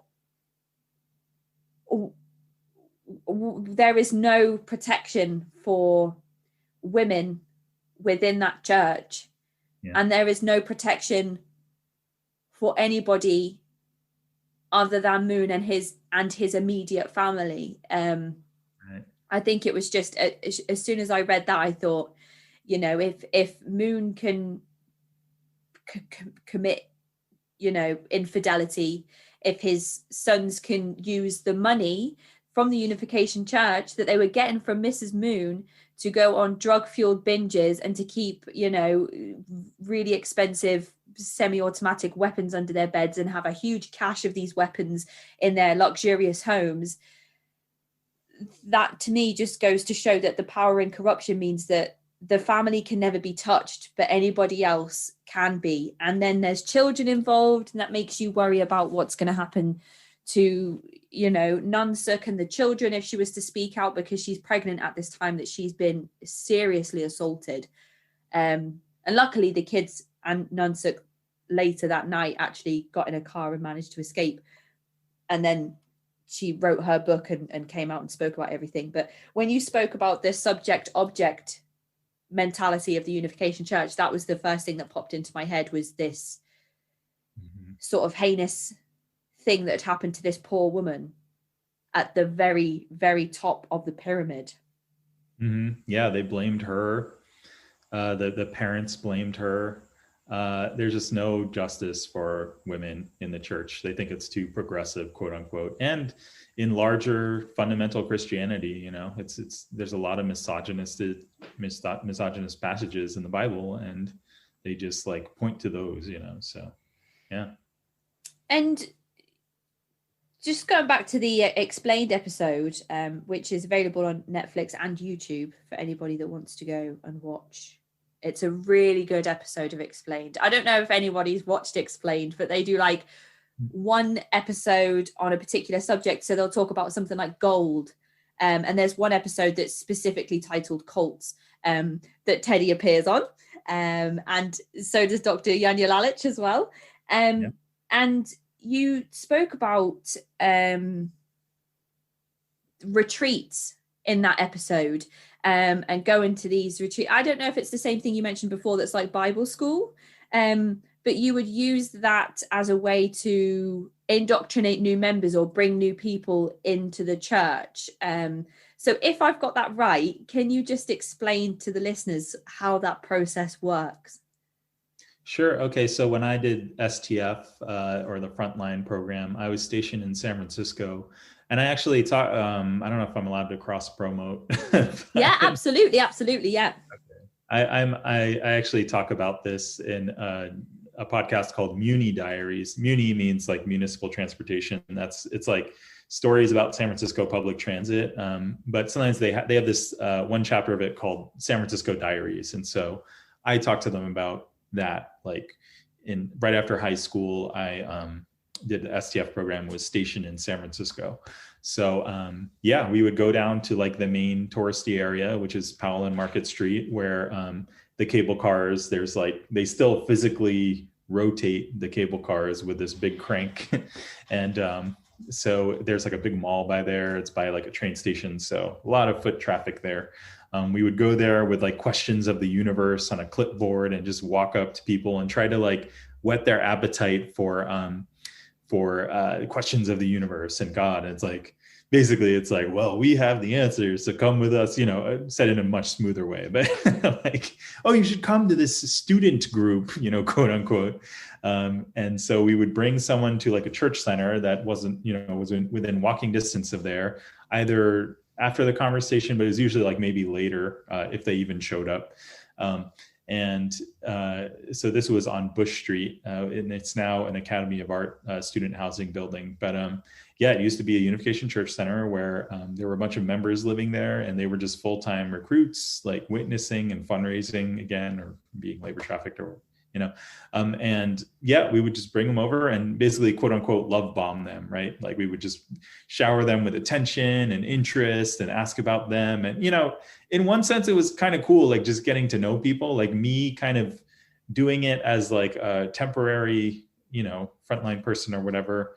Like it was cool for me to just like get to know people. Of course, I would never do that now, but and then they put on like a mini kind of like talent show thing for them. Like after a meal, we served them. So we just made it feel like this fun student group. The people would do like cover songs on guitar. Like maybe I would play a song by Nirvana or something. And this one guy had this like this funny act of being like a bad magician, and that was like this funny like thing. Like it was cool to see all these Moonies and like what they're really about, like how creative they are. Like this is a moment where they could shine as individuals. I was like, so it just felt like really wholesome and like nice. And then the next step was to be like, hey, we're going to go to this retreat center and, learn more about these principles or whatever. And so this was a place called Macama Hill, like Macaama. I believe that's I forgot where the double A is. There's 3 potential areas. Anyway, but Macama Hill, it was up north, maybe about a few hours north. And it was just like some cabins in the woods. And there was like a chalkboard, and we would, it wasn't as intense as it used to be with the choo choo pow and those exercises like the North Korean thing. I think maybe the church got my guess is they got a bad reputation from that after some like movies and like news reports came out. So it was a lot more kind of hands off, and, but there was still kind of the soft love bombing. Like we'd have a campfire at the end of the night, and we'd sing songs and just kind of talk about our lives and get them in the zone of like wanting their like intimacy, wanting their, personality. And, that's how it works. It's like, I don't know if you hear this saying in Britain, but it's like how to boil a frog in water. You know that analogy? Yeah, I think, is it? Oh, well, I don't know. There's one that's like out of the frying pan into the fire or something like that. So this one is, that's when someone leaves one cult and goes to another. That would be a good example of out of the frying pan into the fire. I see. So I think they're different. Yeah. No, this is actually a little different. It's like the way you boil a frog is like you can't throw it in boiling water; it'll jump out. You have to boil it slowly. Yeah. That's a really good way of explaining it, actually, isn't it? Like the process over time. Yeah, it's just a slow drip method, and gives your mind and your neural pathways time to adjust and to like. So yeah, whereas I guess in the 60s or 70s it was a little more intense, but yeah. And so, I think because it wasn't as intense, like, and because of the bad press in the 80s and 70s and such, like even Saturday Night Live had like a sketch about it with Bill Murray and like Dan Aykroyd in 1977, I believe, that made fun of the Moonies. So, and the movie Airplane, and, pop culture, there was a lot of that. There was a movie called Ticket to Heaven that very accurately documents or is a biopic of like someone's experience. I think it's a biopic, or it might be fiction, but it's based on someone's experience of being, indoctrinated into the Moonies and then deprogrammed. But anyway, I'm glad I didn't bring anyone in there. I wasn't sure how much I believed myself. I was just trying the STF program to see if this was for me. Mm-hmm. So I was a little more hands off. Well, you can't really be hands off doing STF and being labor trafficked, but at least as far as the indoctrination part, I was kind of there to see. But yeah, that's how it's done. And when these camps aren't going ahead, obviously they're not happening continuously, and you are kind of in the STF program, is that when you in those gaps in between those retreats and stuff, that's where you're doing the labor trafficking, that's where you're going and witnessing on the streets or raising money through? There was a woman in Liverpool that sells fake roses, and I'm sure that's a Unification Church thing. I've never asked her what she's selling the roses for, but I'm sure I read somewhere that's one of the things that the church might sell. Selling flowers is big. Like I know how to make and wrap a bouquet because I grew up in the Unification Church. At a fast pace, like selling flowers on the corners street corners during holidays like Valentine's or Mother's Day, you make a lot of money that way. That's what some church members, that's what their careers became after years of labor trafficking, and they're raising their kids on being door-to-door salesmen. A lot of church members, that's their careers. Like if they had a resume, it would just be that. Well, I guess some of it is transferable skills, isn't it? If you wanted to go and be a florist, you'd already be ahead of where I would be if I wanted to be a florist. Oh, great perk. Yeah. Sorry, I said that sarcastically. It's like a one-way ticket to being a florist. Yeah. Who has some very crazy ideas about the world and free. And then you have to go and sell these things to people on the street. And I always wonder how. I spoke to a lady called Helen Zuman about her time on Zendik Farm, and she would go out and sell things, and there was a lot of pressure to come back with money. It sounds very similar to the Unification Church in the fact that if you didn't sell enough, you'd be sleeping in the van, and that's just such a daunting prospect to even imagine. So how do you go up to somebody and say, "Give me your money for this"? Like, no wonder you have a little bit of social anxiety. Like, I don't know how you could do that. I don't know. I think the fact that you do it with a team makes it feel like it's this group effort. And whenever you come back into the van, you do a report. Like, you report like what, how much you made, or, well, you write down in a binder, like how much you made, at least at the time, and you report about your experience. So to the central figure, they call it, the person driving the van, who's the project manager of everything, basically dropping off everyone on the street, which is really dangerous. And anyway, so there was that motivation that you're not alone. And I think you after you do it a few times, you just check out, kind of. That's what I would do. I would just check out and be like, mentally, and just walk up to people and be like, hey, just plastic smile. It was really, I probably have years more of therapy. Like, sometimes I'm just awake in bed at night thinking about like how much it changed me, like how much it gutted out just my autonomy, or like my just peace of mind. And it made me this very anxious, kind of overly ambitious without reason, like person who has to prove himself constantly. So you just repetition, you just follow, you get into it and you become that thing, it just becomes normal.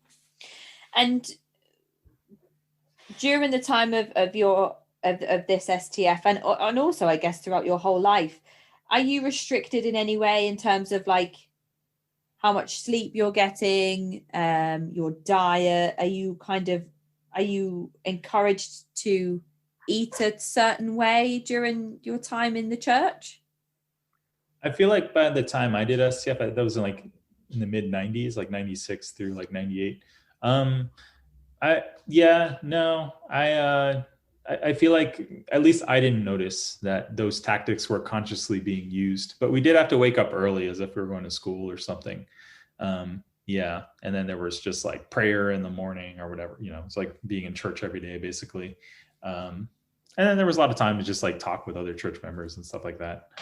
But I didn't consciously notice that there was like changes in diets or like active sleep deprivation. I just thought that it was normal to wake up that early as an adult. But maybe there was something consciously there. I don't know. And what about sort of sexuality? When you're growing up, were you ever encouraged to date anyone else in the Unification Church? Did you ever want to? What did that look like for you? It was just a complete severance. Like, you just don't even think about it. Like, they were really hardcore about like, they said something like in lectures, like, don't fall, because like the fall of man meant like having an illicit sexual relationship, or just doing the act of sex. So like, it was weird. Some guys were flirty, and it was just all these like passive aggressive ways of, being like that. I grew up in like the core, right near the Moons. So to me, that was this heavy thing that I had to carry with me. But some people who grew up further, like, they were smarter, they were more street smart about it. And some people had sex and they were like, what? It's not a big deal. And I'm like, oh my God, I envy you. Like, you have a healthy sense of, autonomy or whatever in that department. So yeah, to me, it was like, in my family, it was a big no-no. And I just made friends with girls in high school. I guess that was like the best I could get. So, and I'm still friends with them to this day. So, I mean, that's nice, but still it's a lot of unlearning. So you had to wait until you kind of left the church officially before you explored sort of that aspect of social life.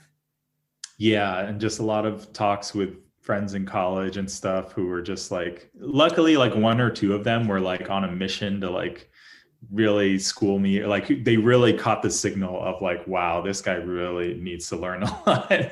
And they were like, look, I know that you want to like fall in love. Like, everyone wants to be in that like solid relationship. And like, but you can't just start off like that. That's so like, so it's funny. Like in the church, yeah, in the church, they used this example, like where they were like, if you were going to buy a car, would you want to buy a used car or a new car? And then like one of my friends, when I told him that, he was like, do you want someone who knows how to drive or not to drive the car? That's such a good analogy. That's so good. It's almost like, I can't afford a new car. I'd like a used car if I know it's reliable. Mm-hmm. Yeah, that's so right? Good. Would you like a driver that has a license and some experience, or do you just want to go with somebody that's never sat behind the wheel of a car? That's so good. I love that. Yeah. It's a whole different philosophy. The whole blood lineage thing of like, you have pure blood now, so that's the thing that you have to kind of get around. I think the first cracks into that philosophy was like, someone was telling me, is like, oh yeah, a lot of religions have that. They all think they have the pure blood. And I'm like, really? Yeah. I thought it was what we do.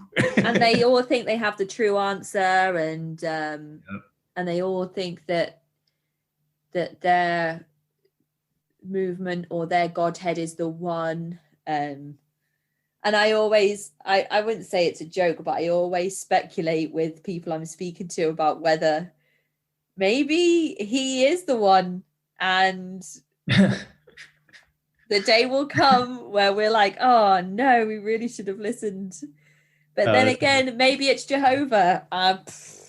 Who's to say who the real one is, if there is one at all. But so you never married in the Unification Church. You never had an arranged marriage. No, I think my family, when we moved to Seattle, my whole family, it was just a slow fade out away from the church. And my parents told me we officially left more or less when I was maybe like 17, 18. It was actually right after STF. And that hit me like a ton of bricks because I was kind of back into it after STF. And I was like, what? And I was kind of mad at them for like just handling it that way. But I think maybe they felt like they needed to because I was so charged up on the church all of a sudden again. They were like, uh-oh. So yeah. And right. How long after that did Moon die, or were you still in the church when that happened? He died in 2012, and my parents kind of had that talk with me maybe in 97. Oh, okay, so way before. Mm-hmm. And what was the reaction from you and your family at that point when the news of him dying is kind of made public? I don't know. We didn't talk about it too much. We just kind of, we had gotten our distance from it. Still socially, we're kind of tied to it. But even our friends who grew up in the Moonies too, like we don't talk about it. So it's just kind of like a circumstantial connection with these people now. Yeah. So there wasn't a whole lot of feelings. I don't know how my parents felt. We kind of don't talk about the church so much because the thing is like they still place so much emphasis on it as like, and I understand like it's a place where they have all these precious memories with people and they went through trials. And when you go through trials with people, you grow really close to them. You become a strong community. So I get that, but I don't like to venture in it because like they talk to me about the things that they feel like so deeply connected to while they were away from raising us. Like our family was secondary to that. So it's kind of painful. It's like, and it makes me mad. I'm just like, I don't want to hear about that. Like, like that's supposed to be for your kids, cool. But, but then every now and then they'll slip in some like scandalous story. And I'm like, oh, and I just casually like, oh, tell me more. That's interesting. And then I'm like, yes. They're probably like the same, it's just like got the salad and they're like, oh, I don't know if you heard, but and then you're casually like, oh, really? And then inside they're like, yeah, let me tell you more. And then you're probably just all really excited and giddy to dish. Yeah. No, for their own good sometimes. Like I'll just blow up about something if it's really blasphemous. Like there was this one church leader who kept a list of families who she knew they got inheritance money. And so she knew who to tap for like donations, that she called them donations. Basically, yeah, she knew who to swindle and to religiously guilt out of their family money, and they would give it to her. So, and I just blew up. I just slammed my fist on the table. I was like, that's disgusting. And they were like, all right, we won't talk about it or you're going to get mad. But then like a year later, my mom was like, you're right. Like she was wrong. Yep. That was actually going to be my next question about the financial contributions that are expected of kind of UC members. Mm-hmm. Yeah, just by any means necessary. Yeah, if like labor trafficking, and then they'll ask for donations like for any kind of new project. And I actually, so here's another interesting thing. Like I know someone who I'll keep them anonymous, but what they told me was that like they were still kind of active in the church, but not really. Like they were checked out, but I think because their family was in the church, like they still stayed involved. But so there was this so Vegas is like this new kind of center for the church where there's like billboards about the Moons now, and do you want to start a true family, follow these guys. It's like really culty. In the city of sin as well, of all places. Yeah, because the Moons like to gamble, and they're like, then they just, and church members talk about it like it's normal. That's how deep like these people are indoctrinated. So like, yeah. So they were opening up this church center there. There's supposed to be like this school where you learn about the principle or whatever like that. And they asked for donations from all the American families. They said like, I think it was like $2,500 per family. And, church families are already pretty poor, but, this is just routine for them. And apparently one of the church leaders told this person that I know, who then told me, like, actually, we don't really need the money in the church. It's just that in Korea and Japan, like they're more loyal to the church. There's more of a longer history of it there. So there's more loyalty. And in America, like people are more kind of hesitant to donate. They're more kind of individual investments, even culturally, are like considered a little bit more, I think.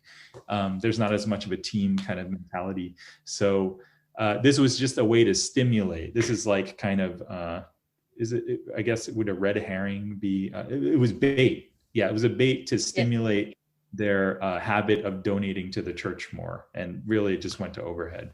So that's awful, especially when you consider that, again, going back to the amount of money that's been speculated to have been spent on parties and drugs and strippers and gambling and firearms and drug fueled parties and orgies and all sorts of things that have been that the children of Sun Myung Moon have been accused of entertaining. But one thing you did mention in your article, Extremism is a Team Sport, was the holy songs that are sung in the Unification Church. And I just wanted to know, is there like a song book? Is there a hymn book? Where did the songs come from? Are they rewritten versions of old Christian songs? Or are they written by Sun Myung Moon? Like, where did they come from? I'm not sure, actually. I think some of them are old Christian hymns. I remember I heard one of the songs on someone had a Christian station at a store or something. I was like, oh, I recognize that. Like, oh, I guess, yeah. So I think they're just taken from old Christian songs. Some of them might be Korean translated. Like they talk a lot about the fatherland, or the father shall, save us all, or something. I can't say for sure, honestly. But we had a holy songbook. That was like the more precious songbook that we said before prayer, and had like this illustration of like a, beautiful tree on it or whatever. And then there was like the other songbook, which was more just to kind of warm up to, I don't know, before a meeting or whatever. And in that songbook, we had like these songs taken from John Denver and the Beatles and Bob Dylan, and they changed the lyrics to make them more holy. Like, for example, 8 days a week, it was like, love you every day, Lord. Guess you know it's true. Yeah, isn't that awful? Like, it made me like not like the Beatles for a long time. And then I started to explore their albums And I was like, okay, there's other stuff. And like, it's enough to push away my bad memories of these manipulated songs. Even the songs get brainwashed. Anyway. You've repeatedly used the term Moonies throughout our chat today. And I know it's something that you kind of a term that you use in other interviews as well.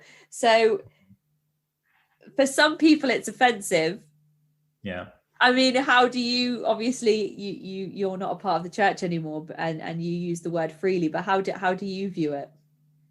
The way I describe it is like as like a cultural like reference. I think more people know what Moonies is than Unification Church, which sounds very vague. So yeah, I use it like that, kind of tongue in cheek, but I would never say it in like a hateful manner, like, "Oh, you Mooney," like, you know. So I just use it as like kind of a reference, just because, yeah, just for that reason. But yeah, I don't mean to be derogatory. Like if I actually was talking to someone who's still in the Unification Church, I wouldn't say it. So again, yeah, it's just reference.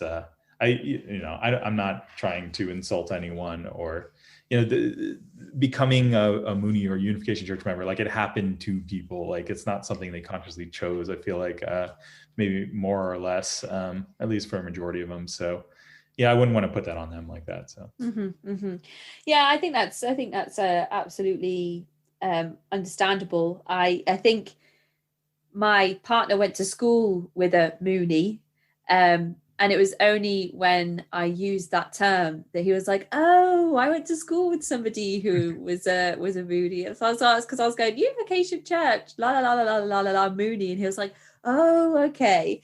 So I think in that sense, and then straight away, as soon as you say that word, what comes to mind is just like this sea of white wedding gowns. Yeah. When somebody says that word to me, it's like the red carpets and interior, and then the white sea of just brides, which is such an iconic image, I think, which is obviously heavily associated with the church. One thing I've learned over the years, just from talking to other people who grew up in the church, like online, is that Europe, I think maybe because they're further from the moons, like they're a lot more casual. It seems like to them, they're more like casual Moonies, but in America, it's more intense because it was like, it has the more world power, or I don't know. It's got the conservative like concentration, and there's all these freedom of religion protections. And so I think Moon really concentrated his efforts there, and it's more intense there. So that, yeah, in Europe, it's a little more chill. So like if you ever meet someone who grew up in the Moonies or whatever, they might not talk about it the way I do. Interestingly enough, though, my partner's mum did describe the parents of the two children that my partner went to school with. She said, "Oh yeah, their mum was quite a hippie." So I think that's quite an interesting parallel to draw. So how did your parents left the church and they kind of pulled you out of it? Is that how it worked? You and your siblings as well? Yeah.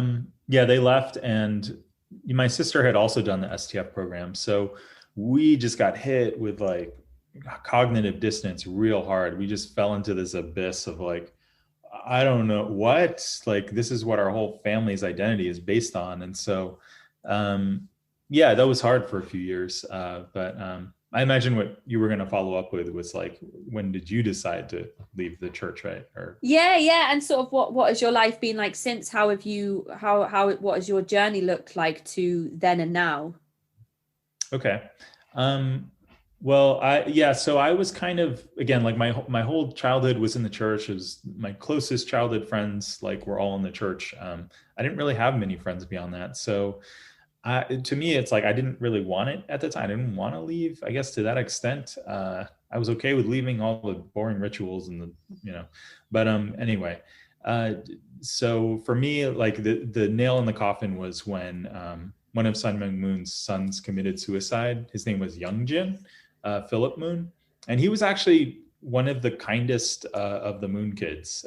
Somehow that toxicity didn't hit him as hard, and he didn't treat people like toys and bully the local church kids like his brother Sean Moon or Hyungjin, who runs that gun cult now, did.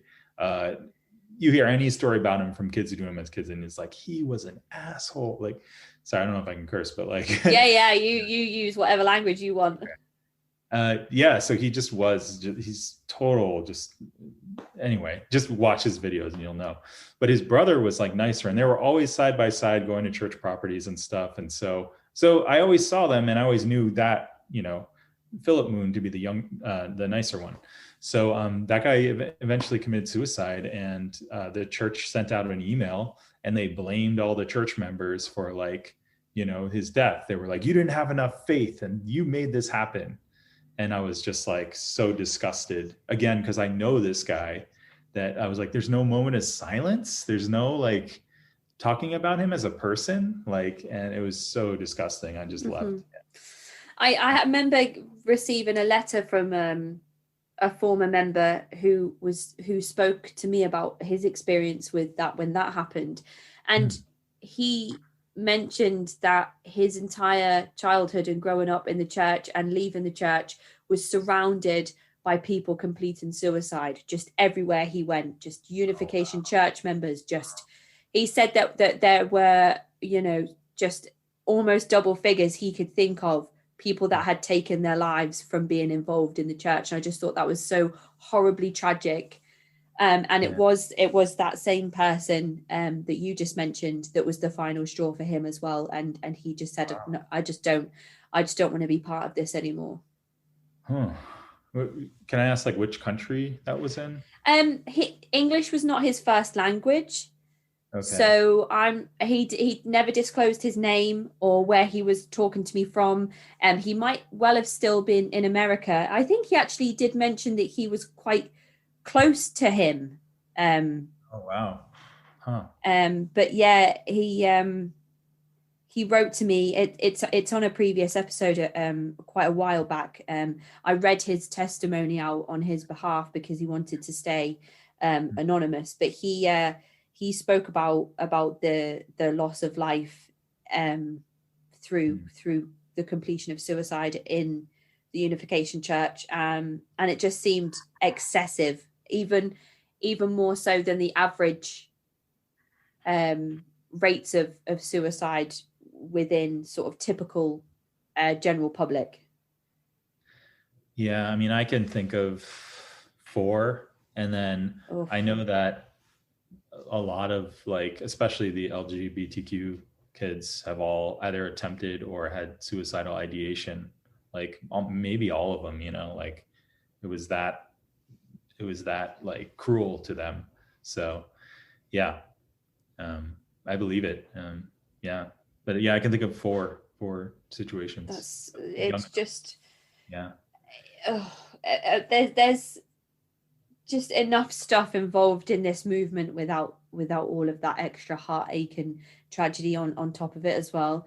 And you wonder what experiences these people must be enduring for that to be the only option, or they feel like is the only option left for them. Especially the son as a direct member. Maybe he was just one of the people that was like, I cannot live in such a hypocritical, evil, tyrannical environment. And what do you do? Do you run away? Can he speak against his parents? Is he in danger? If he does, you just don't know. Yeah. It's there's a term, self-denial. That's another big term in the Unification Church, and another big slogan is "Live for the sake of others." So to satiate or to fulfill any personal desires is seen as selfish, and I think that might be a common cult thing.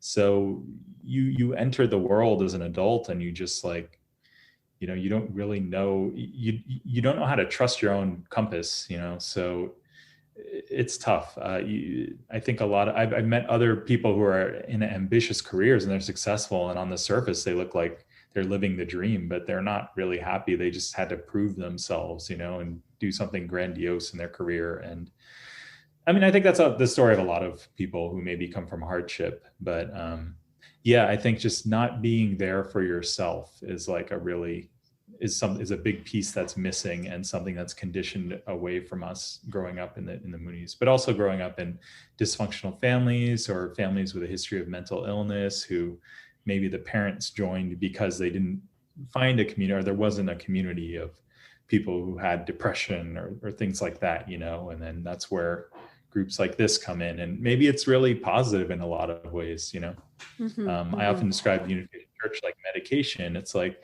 it can help you get on your feet and get going, but if you get too much of it, it can be addictive and pull you away from reality. So that's kind of how I see it. Yeah. Yeah, I've just looked here through my threads. So I think I did an interview with a lady called Jane about the Unification Church, and I think I read the testimony at the end of that episode. So for anyone that wanted to go back and listen to that, that was episode 45. So what advice would you give to people who are looking to leave the Unification Church or high controlling groups in general? I would say, you can't just leave and then become normal. Like, you have to find something to replace it. So community is, I think, the biggest thing that keeps people in the church. And, I appreciate that. I grew up in an international community. I'm glad, it takes a village, and the church was my village. So that part I think is okay. But, at the same time, of course, it was a lot of holes in it, but at least there were people. So, find out what you're interested in. For me, I went to art school, and I was like, this is where I'm going to build my new community, my new trust circle. And like, I joined a band in college, and now I'm really close with those guys still. I kind of knew that I had to reinvent myself. So there's that, just finding support and community in other people. You got to be patient with yourself. You can't be like, why don't I, become friends with or why don't I trust people right away? It's like, well, because you were taught not to trust the world. And, therapy, of course, is really important.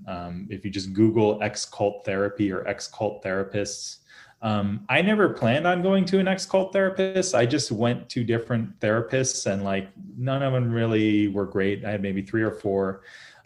But then I read a book that I saw on this cult website or something called Take Back Your Life by Janja Lalich and Madeline Tobias. And so on this website, it was like, if there was one book you could read like after being in a cult, like this would be it. And it did. It spoke to so many of the conditions that I didn't know had names that I had experienced. And like PTSD, I was like, wow, I kind of have PTSD.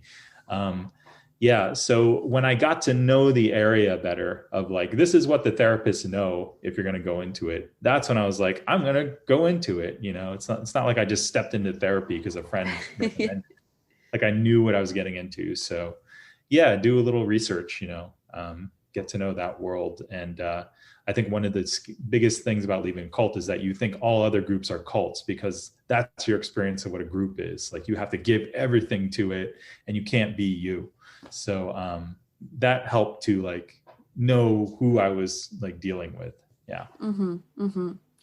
I think the biggest thing is rebuilding, isn't it? I one question I did want to ask, are there any resources particularly that you would recommend for people coming out of movements that they've been born into? Because I feel like there's a lack of resources available for children and adults who have grown up in these movements and not just been a part of them for a number of years once they'd reached adulthood.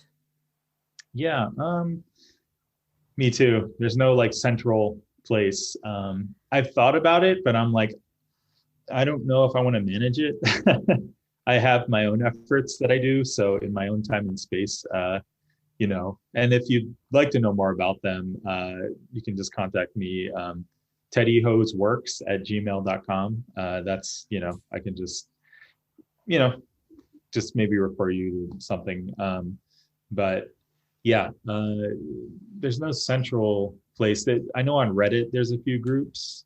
Yeah, Reddit seems to be the place where you can find any community.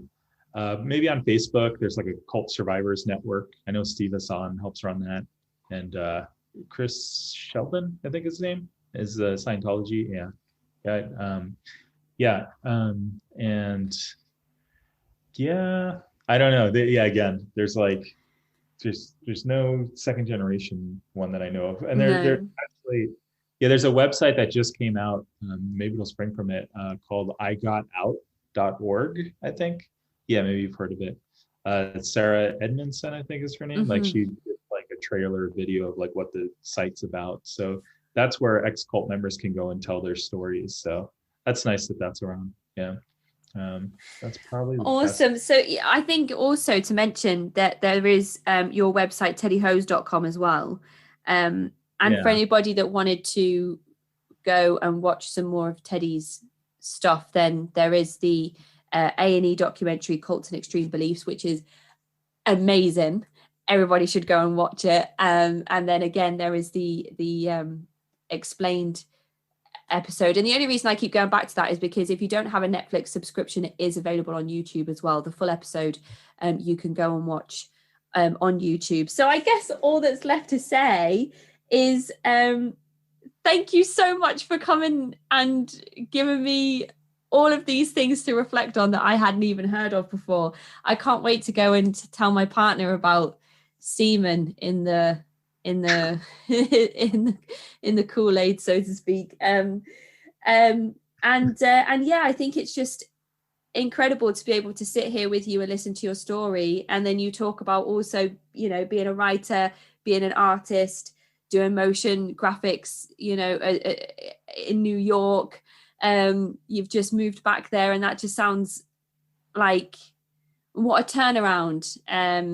You know, we've spoken about the tragedy of some people taking their lives, and here you are speaking out against the church, being an advocate and a voice for other people that have suffered this same similar experiences. You know, other people that find themselves in high controlling groups, and you're just here building up all of these resources for people to be able to go away, understand a little bit more, do a little bit of research like you've just recommended. And I just think that's so commendable, and I was so excited to talk to you this evening, and I'm just so thankful for your time, Teddy. I really appreciate it. Thanks. This has been really great. Like, I really appreciate that. And yeah, I just, any opportunity for me to speak on the platforms like this, like, I really appreciate it. So yeah, thank you so much. I'm so glad to be talking about this now. Yeah, publicly. Thank you so much, Teddy. I'll speak to you soon. Enjoy the rest of your day. All right. Have a good night. Thanks. Bye.